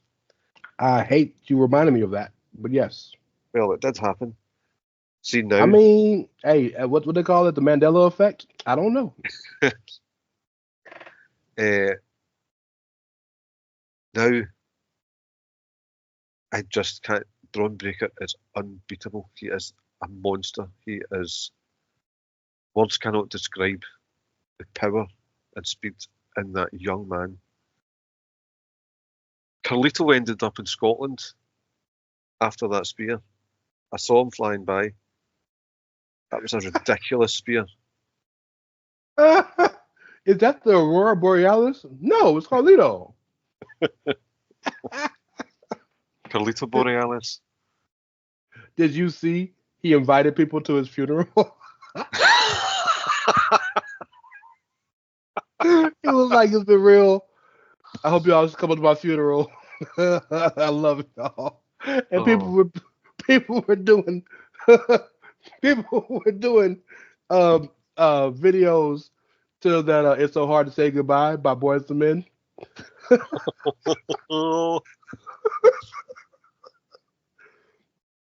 Braun Breaker Thanos Carlito's chest. Top 10 spear of all time. Top 5 spear of all time. Oh yes, top one is the one at the Royal Rumble. Dog, do you remember the Goldberg Dolph Ziggler match at SummerSlam? Yes, I can't remember the quality of the spears though. So the whole match was 3 spears. Mm-hmm. And Goldberg would spear him, and then of course Dolph, bestseller in the game, was selling like he got shot in his chest. Goldberg would walk away like he's going to the back. Dolph would get up and talk more trash, and he'd come back and spear him again. One of those 3 spears legitimately had me thinking that Nick Nimitz died. I was truly concerned for his health. Funny you say that. When I was on Reddit on that SC Jerk thing, and it was showing the spear from last Monday, it had in the comments one that Goldberg did on Nitro where he had somebody up in the gorilla press position, dropped them, and speared somebody who was incoming, and it looked devastating. Like piston-like power. So I can't even remember why you asked. I would love to see him versus Jey Uso, but it would mean Jey Uso would have to lose because I cannot.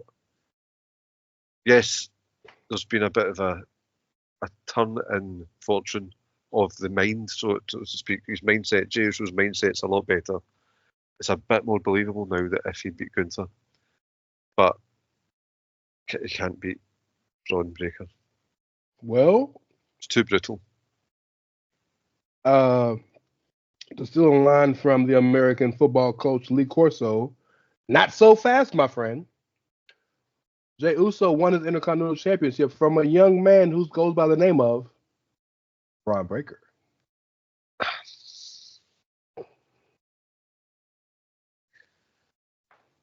I'm just giving you all kinds of grief tonight. I'm so sorry.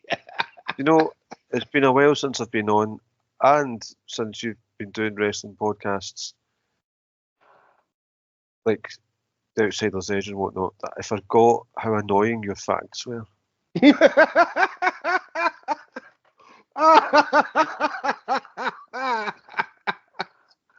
I love you too, bud. I love you too. Okay. So I got some quiz time for you. But before we get to that, I know we're doing a little bit now.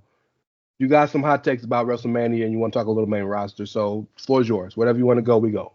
Okay, so I just want to say now, personally, the best feud, the thing I'm most excited about is a triple threat match. IC title is another one I'm looking forward to very much. The Raw Women's Championship I'm looking forward to very much. But ever since that Royal Rumble, the hatred, just the animosity, everything between Roman Reigns, CM Punk, and Seth Rollins has been absolutely wonderful. And this is a given.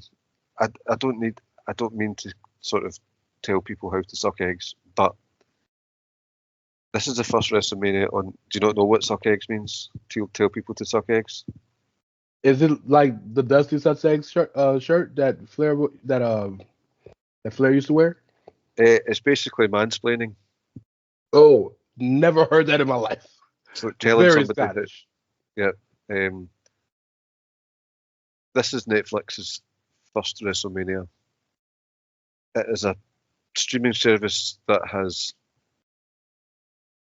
birthed the binge watching concept, and with that, story. I know story programs existed before that. I know, like Sopranos, Lost. That has been a case for 20 odd years now. But Netflix have leaned heavily into it. It's a 2-night event. There's absolutely no chance whatsoever that Netflix will not do something that makes people want to tune in the next night. Not just advertising Sunday night shows.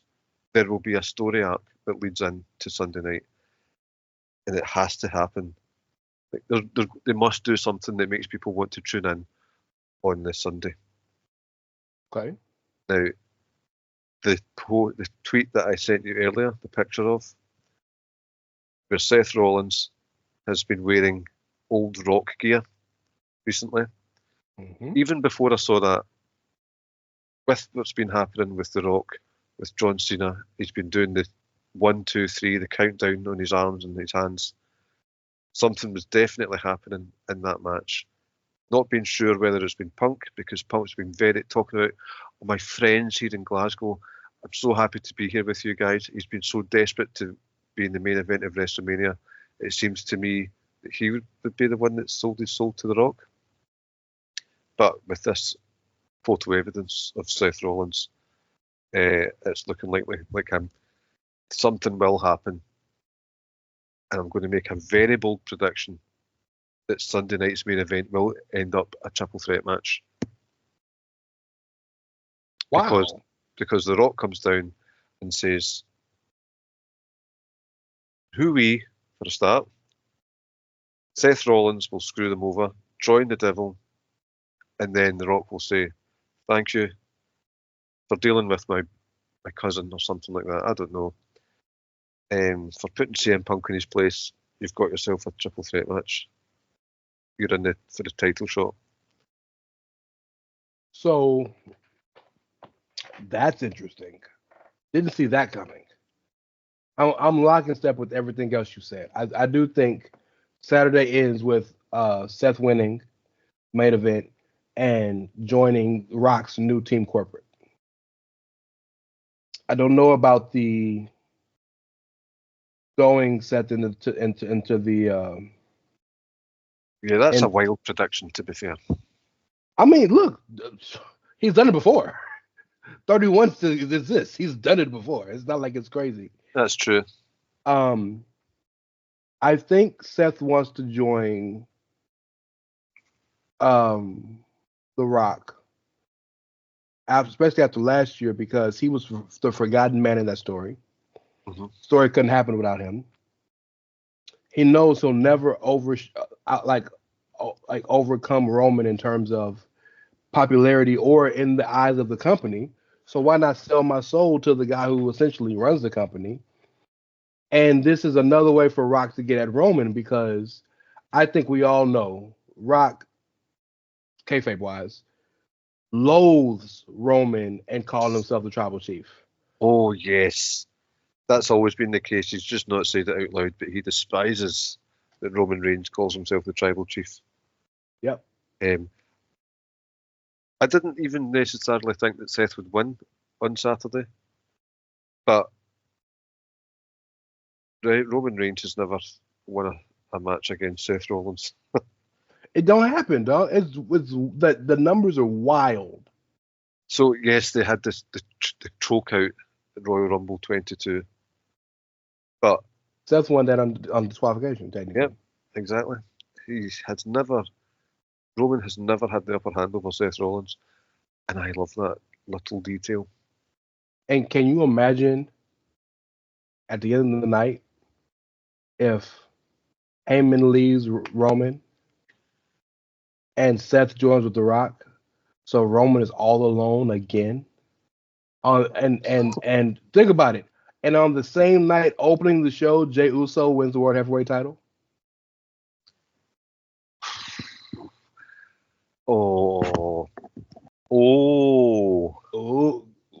like you said earlier, dear diary. Whew. dear diary. Now to further the tinfoil hat stuff. Yes, Paul Heyman and CM Punk are best friends. Paul Heyman is brought back to the island of relevancy. Paul Heyman is an honorary Anoa'i family member. Yeah, legitimately. He most likely babysat Roman Reigns. Who did he babysit before Roman Reigns? You think he was babysitting Rocky? Well, maybe not babysitting him, but I figured he was around him because. So for those of you listening who don't understand the history of Paul Heyman and the legitimately Anoa'i family, Paul Heyman started working in wrestling because when Vince McMahon Sr. ran the WWF, he would have shows at Madison Square Garden, and Paul Lee, who was like 14, 15, 16, would lie and say he was a photographer to sneak into to the shows to get in the back, and eventually really worked out a deal with Vince to sell him pictures because he liked his pictures. And being in the back, he ended up getting close to a lot of the wrestlers, people like Dusty, but particularly two dudes took a liking to him, Alpha and Sika, the Wild Samoans. He ended up being their driver and ended up really doing things for them. And legitimately, again, not kayfabe, not for the purposes of a story. This is why this bloodline thing is so good. He was one of the first people to hold Roman Reigns when he was born. Like this is not some storyline, someone writing the script stuff. This is real life. So when Paulie was telling Roman all those years when he was with Brock how much I respect you and I love you, and that's why Roman and Paulie always had such cordial conversations between each other while their guys were trying to kill each other, because Roman remembers this guy is down for my family. I've said this to you privately, but for your listeners, my opinion is that the Bloodline storyline was the best storyline in maybe 30 years. Agreed. And I don't think there will be a better one for another 20 or 30. Now, Austin versus McMahon. I would probably say since then. The only other one I could throw in there is h-A-Mania or the B+ player, because that story was really well told too. But they only lasted a few months. Bloodline was 3-4 years. Yeah, 5 years at this point. Yeah, It's just it's how the NWO ended up having their own show. It was like you could have had your own soap opera with the Bloodline stuff. Brian, Jacob, Tonga Loa is still hurt. The Tongan's third brother, Hikuleo, is signed and just not being used. Lance Anoa'i, Tonga Kid's son, or is it Samu's son? One of the two is signed, just is hurt.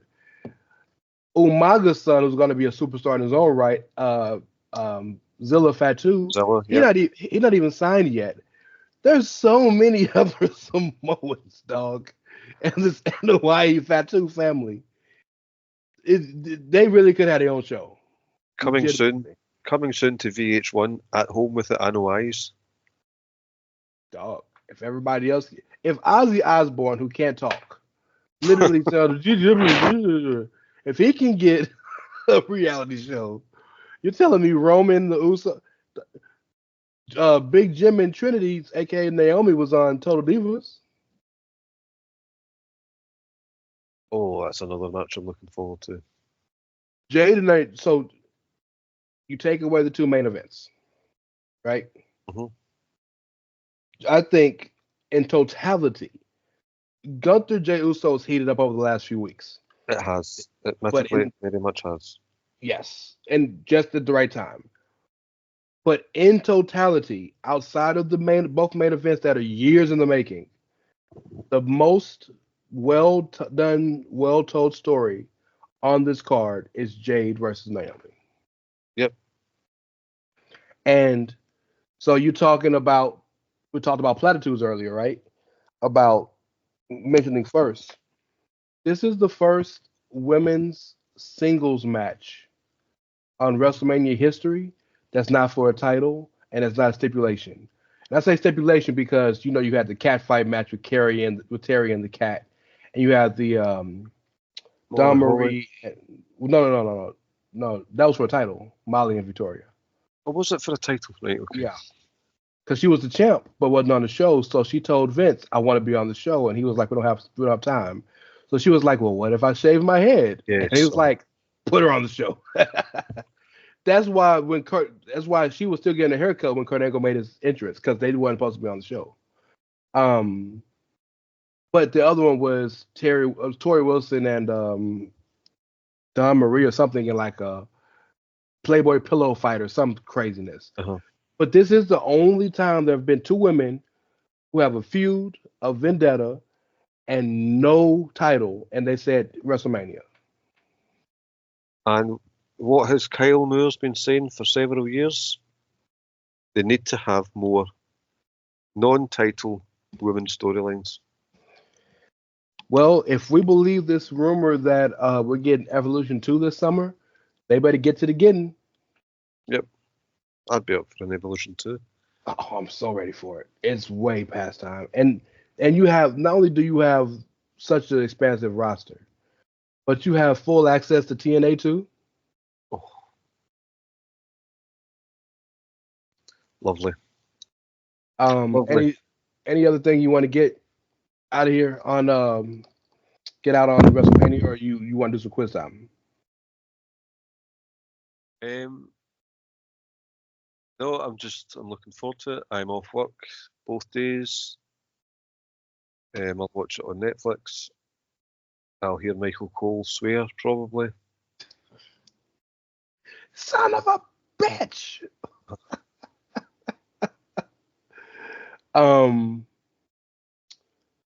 Yes, so this you guys already know this weekend. Don't forget, Stand and Deliver comes on 11 o'clock, I believe, Central Time, 12 o'clock Eastern Time. So that was probably 6 o'clock. No, 5 o'clock. 5 o'clock. Are you on Greenwich Mean Time or British time? I can't remember. I thought they were the same. 5 o'clock Scotland time. How about that? One other thing that they should have done. I'm very much looking forward to the match, but Chad Gable and Rey Mysterio should have been a mask versus mask match, unless the feud is continuing.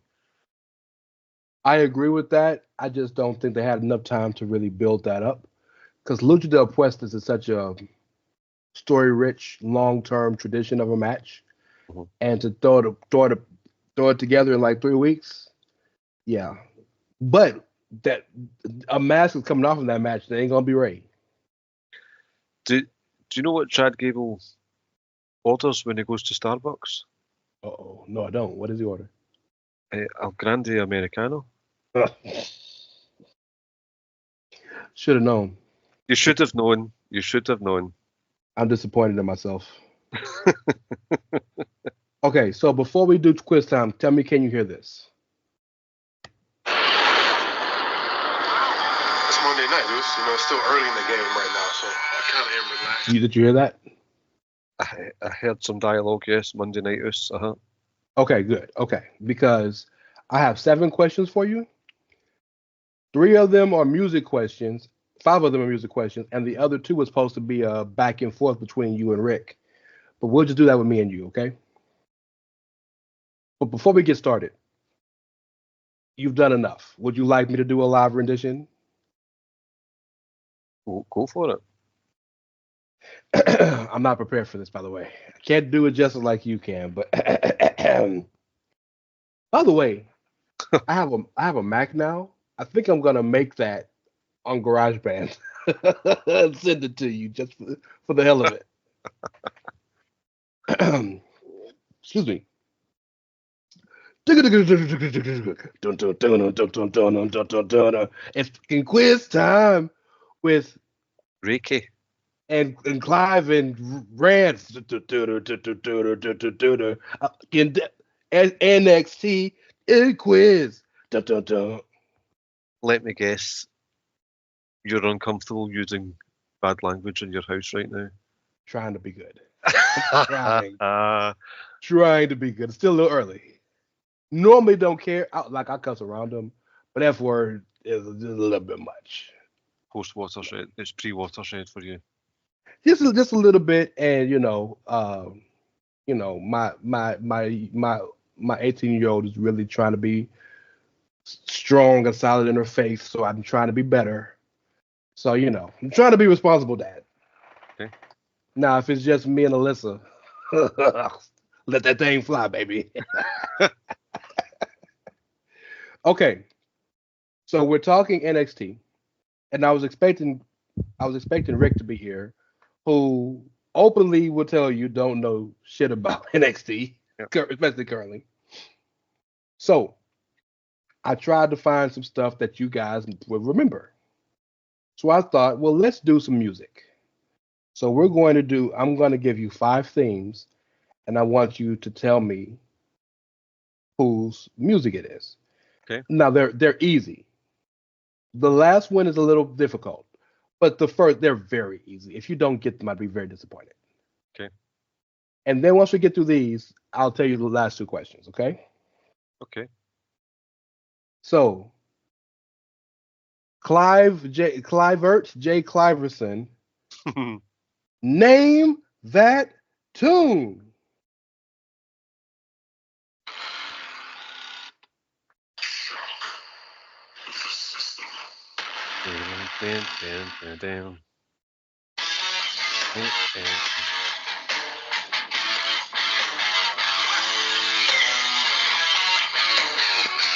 Anytime, whatever you're ready. All right.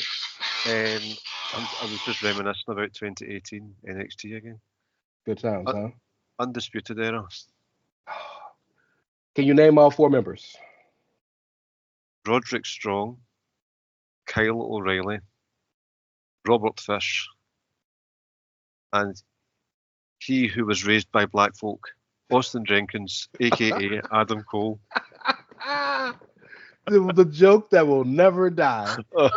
Adam Cole is, in fact, a black man. Well done. Well done. Well done. Okay. Number 2. Clivert J. Cliverson. Name that tune.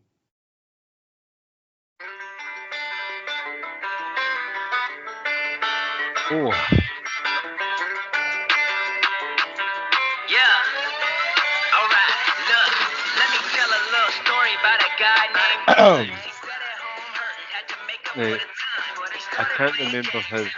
All his changed, now he's worth much more than a couple of. Right. Okay. So right this second, I can't remember what his WWE name was. I'll take his regular name if you remember that too. Trevor Lee? Trevor Lee, aka Cameron Grimes. Cameron Grimes, that's what it was. Well To the done. moon. To the moon. Shout out to my boy J. Dean Williams, the dude from Russell Flow who made the theme for that song. Oh, nice. Yeah. The boy's a beast. All right, brother. Number 3. Once again, Clivert J. Cliverson. Name that tune.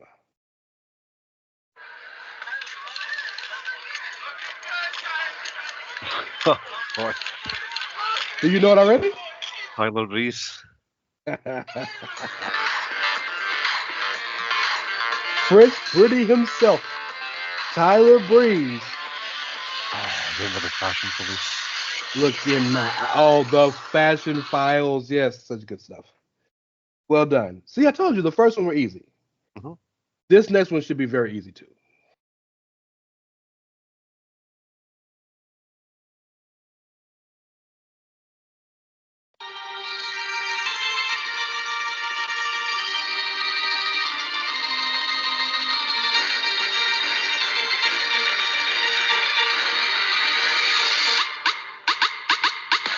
You thought you slapped.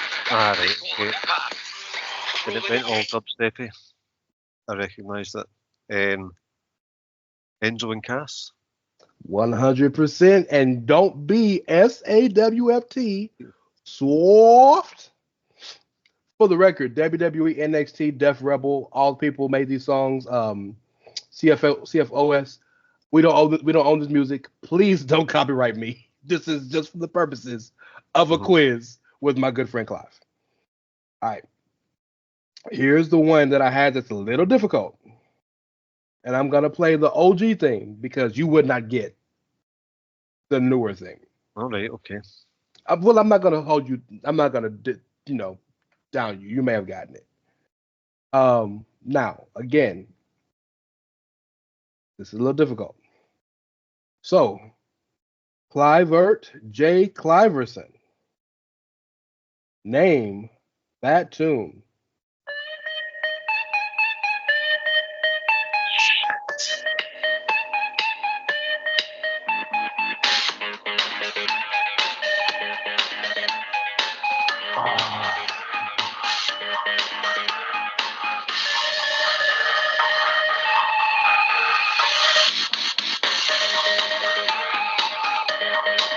Early days, isn't it? It's who? This is like 2014, 2015. This is early days, yes. I'll give you a hint. Clearly, it's a woman. Uh-huh. So that's your only hint.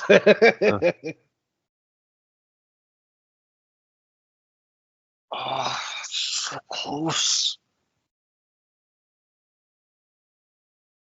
I'll give you another hint. She was involved in the first ever NXT Women's Championship match.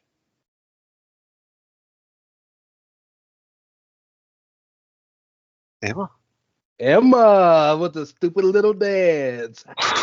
And the stupid little shoplifting. Well, that was a thing too. Hey, when you need a phone case, you just go get the phone case.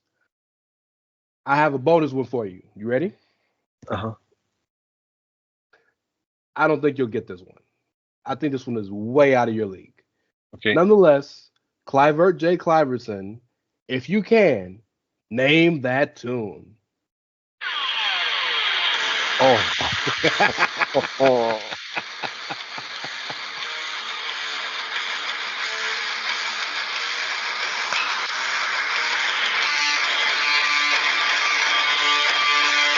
I wish y'all could see his face right now.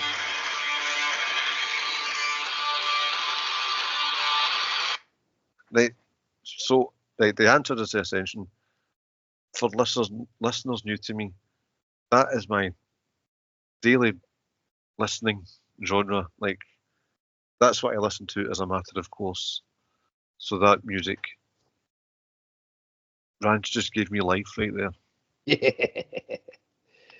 So I was gonna throw that, and I was gonna throw Bray Wyatt's theme in. Rest in peace to the guy. For Rick, because Rick is a very, very big OG Bray Wyatt fan. Trying to just throw some love to my boys. So, well done. Thank you. You swept all that. So the second one I was gonna do was I was gonna do a back and forth between you and Rick to see how far you guys can go back and forth. Okay? And I have two simple questions. And if you know me, you should have been prepared for this. So we'll start with the women first. And I'll go back and forth with you. Does not have to be in order. Okay? Mm-hmm. But we need to list all of the NXT Women's Champions in NXT history. Okay.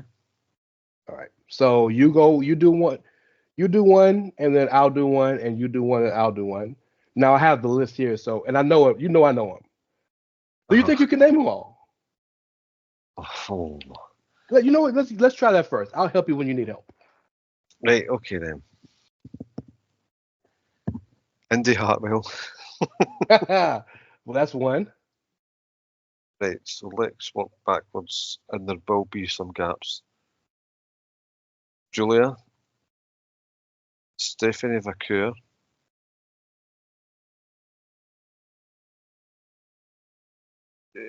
Roxanne Perez. Roxanne Perez, who won it twice, by the way. Was Miko Satomura a champ? No, that's NXT UK. Good guess, though. Oh, she was fantastic. She was one of the best women's wrestlers ever. Yep. Mandy Rose. Raquel Gonzalez. You're in order so far, going backwards, but yes, Raquel won it from Mandy. Or Mandy won it from Raquel. Yes, well done. So there was someone between Mandy and Roxanne Perez, and I can't Nope. remember. Roxy won it from Mandy. Mandy won it from Raquel. Roxy won it from Mandy. Indy won it from Roxanne. Okay. Or Indy won it when it was vacated, but yes. Becky Lynch, Tiffany Stratton, Well done. Charlotte Flair. You got to go back to the OG days. Before you go back OGs, finish new stuff. Who beat Becky for it? You spoke about her in glowing. Lyra Valkyria. There you go. All right. So now. Ain't no party like an upper arm party. I'm about to say, shout out to the Delts. All right. So, yes. So we got Charlotte. So now we got to go to the OG days. Go right ahead. Right. So Rhea Ripley. Indeed. Io Shirai. Indeed. Shayna Baszler. Shanna 2 times. Kairi Sane. Kairi Sane is the one that beat Shayna for it the first time. Well done. That's shocking. Insane elbow, bro. People don't kick out of that. I'm not a Kairi Sane fan at all. That's okay. We'll hold that against you. Right. I'm doing well, I think. You're not doing well. You're doing excellent. You have of the first 6, you have the first 6 left except for Charlotte. So you have 5 of the first 6. Okay, Ember Moon. And that's the hardest one. The rest of them you got. Asuka. Yep. Did I do all the 4 horsewomen? You did not. Okay, so Bayley and Sasha Banks. And all you looking for now is the first person to hold the title. Oh, hold on a minute. She also infamously did something that made them change the title. I know. So Emma wasn't then. Paige, I know the answer's Paige. Yes, indeed. So see, that wasn't so hard. Well done. Thank you. So now the tougher one for you would probably be the men's NXT champions. Yes, it will. Okay, so I'm here. I'm here to help. Okay, Jinder Mahal. Never won it. Good try. Seth Rollins. Sorry. Seth beat Jinder. Yes, good job. Okay. Big E. Who beat Seth? Yes. Don't know who beat Big E. All you got to do is Reach for the Stars. S Club 7. well, Reach for the Stars is actually the dude's music, the name of his music. So I thought that was a very, very deep cut for you getting it right, but you don't know.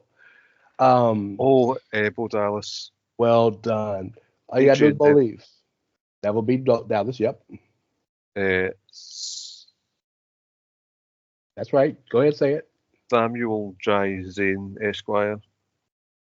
Dash Uso. Yes. Correct. Kevin Owens. Correct. Get better very soon, please. Or take your time. Samoa Joe.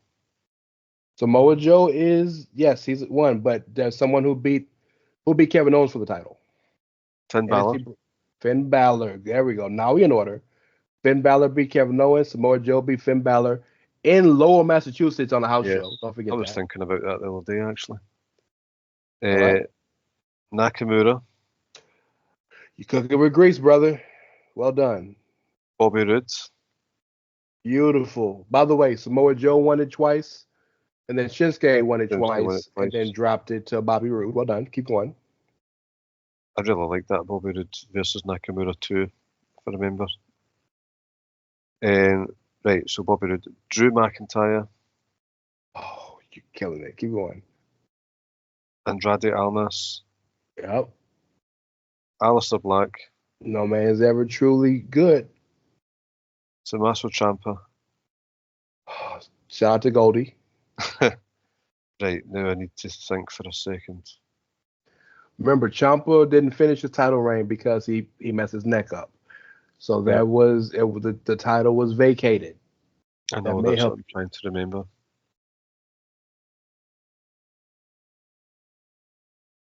Oh, shit.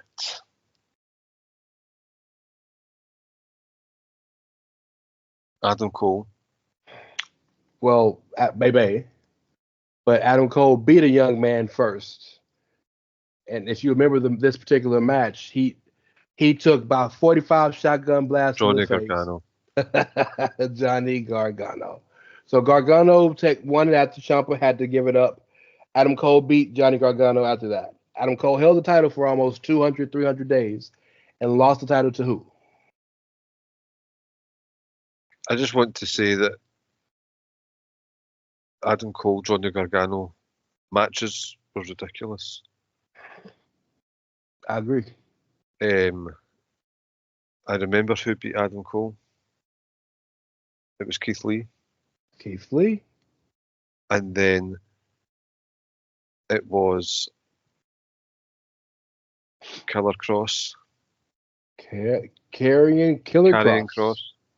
No, we'll call him Killer Cross for the purpose of this. Well done.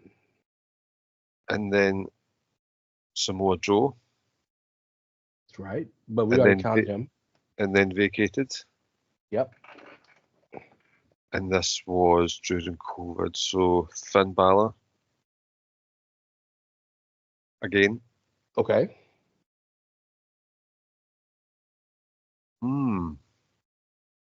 So we need to skip a bit because there's a bunch of repeat ones.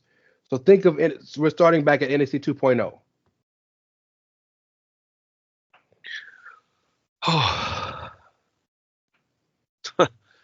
Right.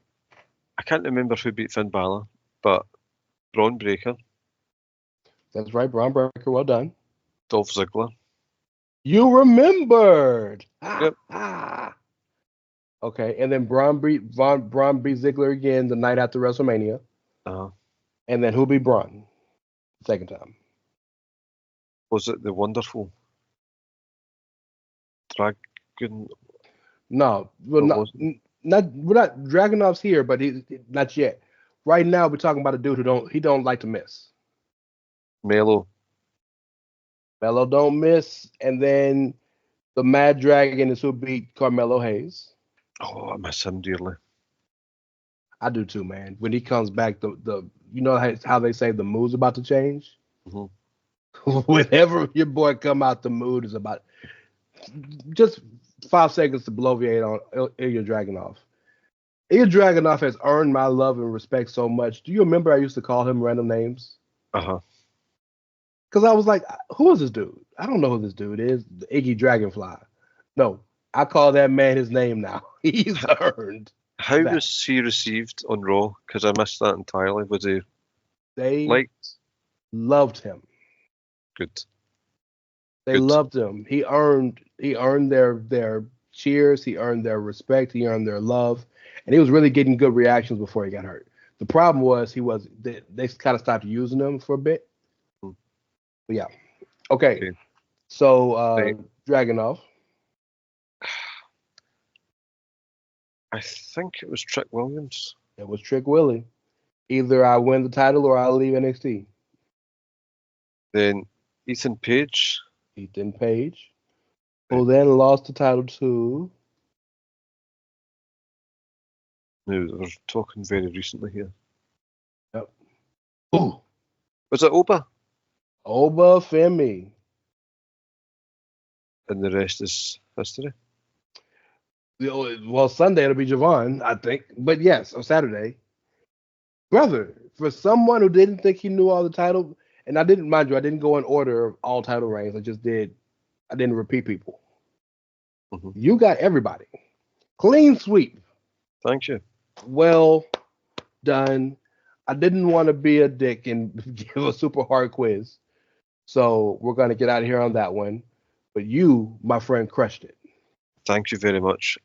I've just realised it's 12:40 a.m. here, but I have a short quiz for you. I'm ready. It's a short one. Name all of Finn Balor's WrestleMania matches.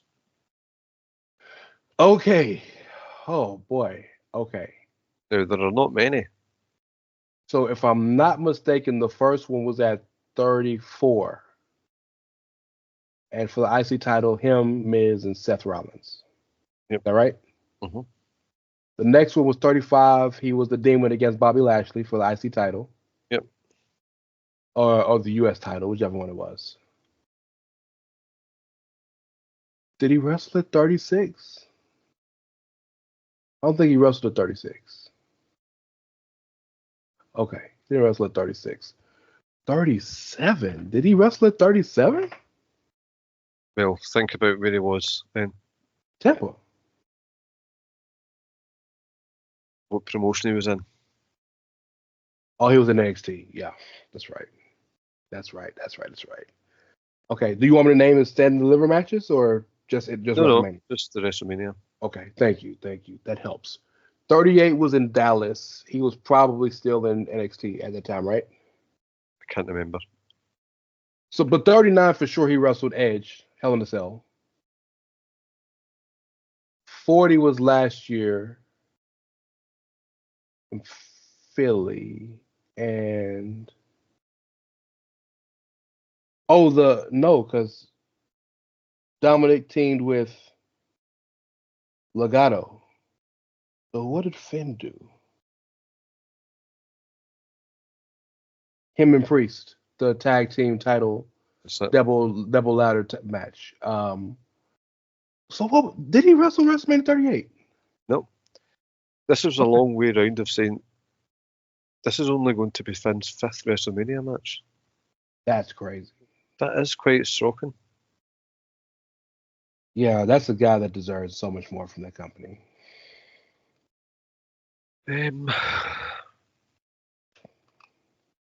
I always go back on TV time, and he gets an awful lot of TV time. He cannot complain about being misused. Mm-hmm. He can complain about being underutilized. Yep, I would say so. But they know that they have a star with him. They know they do.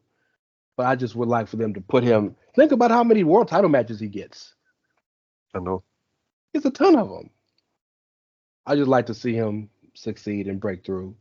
You got anything else for me? Because like you gave me personally, you gave me the Randy Orton quiz. I hit you back with that shit like 2 minutes later. I know. I'm sure you used Copilot to help you with that. The one you should have gave me, that's the hard one, is Triple H, because Triple H has had the most WrestleMania matches of everybody. Okay. Well, tell you what, I don't know. He started off at 12, Ultimate Warrior.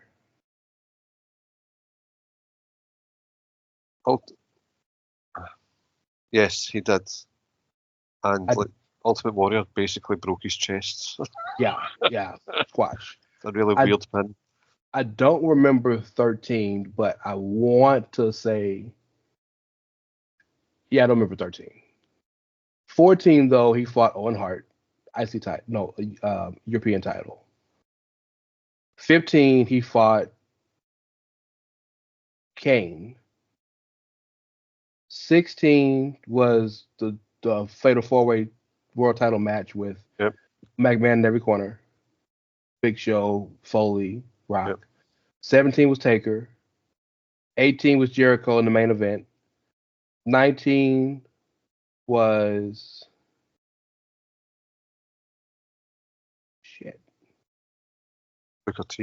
Booker T, yeah. Oh, how could I forget?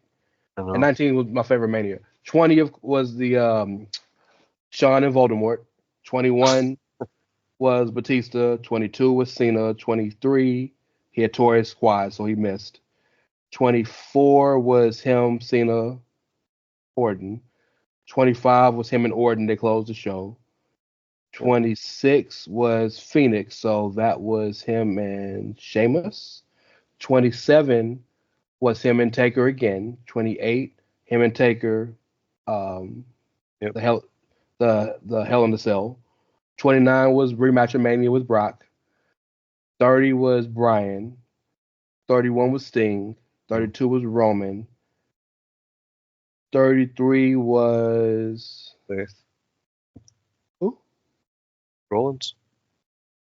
The Kingslayer. Yes. 34 was Angle, was him and Steph versus Angle and Ronda. 35. Did he wrestle 35? I don't think he wrestled 35. What year was that? Oh, shit. 35 was Kofi Mania and Becky's run. So whatever year that was. No, I don't think he did then. I don't think so either. I know he didn't wrestle 36. Because that was the pandemic show. Oh, wait. Batista? That was 37. 37. That was it, wasn't it? Batista was the last match, yeah. Because 38 was in Dallas and he stopped wrestling, yeah. Okay. You really are a WrestleManiac. Man, hey man, I'm obsessed with this shit. WrestleMania 13. Who did he wrestle? Goldust. Ooh, that was good. So it did just kind of sound like you were inhaling a balloon, but it still sounded good. All right, it's late as late AF over there. I thank you. I love you dearly. Love you too. I appreciate you bringing this back with me. Next time, hopefully I can get both of y'all together and we can really have some fun. Watch NXT, y'all, Saturday morning. Watch all WrestleMania week. And I'm not even going to just say just the WWE parts, because AEW got a show on Wednesday and Thursday. Like, it's a lot of stuff. Wrestling everywhere, all the way till Tuesday. So enjoy it. My brother, do you want to tell the good people if they can find you and where and what you got going on? I can't really be found anywhere, to be honest with you now. Fair enough. I don't have Twitter or Facebook. But I would encourage any fiction, specifically fantasy fiction readers, to go to shonackinsella.com. Yes. My wife's books. Check them out. But for me, no, I don't have much of a social media presence at all anymore, I'm afraid. So, but support my sister, a fantastic author. Yep. Please do. I will be a house husband one day. It's coming. It's coming. And because if he's got a chance to be made a house husband, then I'm gonna be a house uncle / brother / slash friend across the pond. No, I'm playing. And for the record, while Clive doesn't use it or run it, they still have their Twitter at Ricky and Clive. So I don't know if Rick ever looks at it, but I know it's still active. I'm at It's Rey Cash, REY as in Mysterio, CASH as in dollars. And of course, you can follow everything at Chairshot Media. And show some love out to Social Suplex. You can follow them at Social Suplex. Yep. Shout out to the Suplex guys. Yes, sir. I got some stuff I'm going to be working on with Jeremy and Josh pretty soon, so that should be fun. Nonetheless, brother, any last thing you want to say to the good people?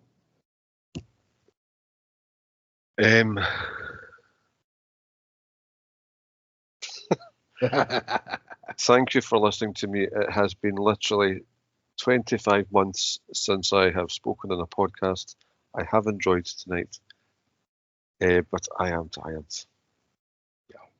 Yeah.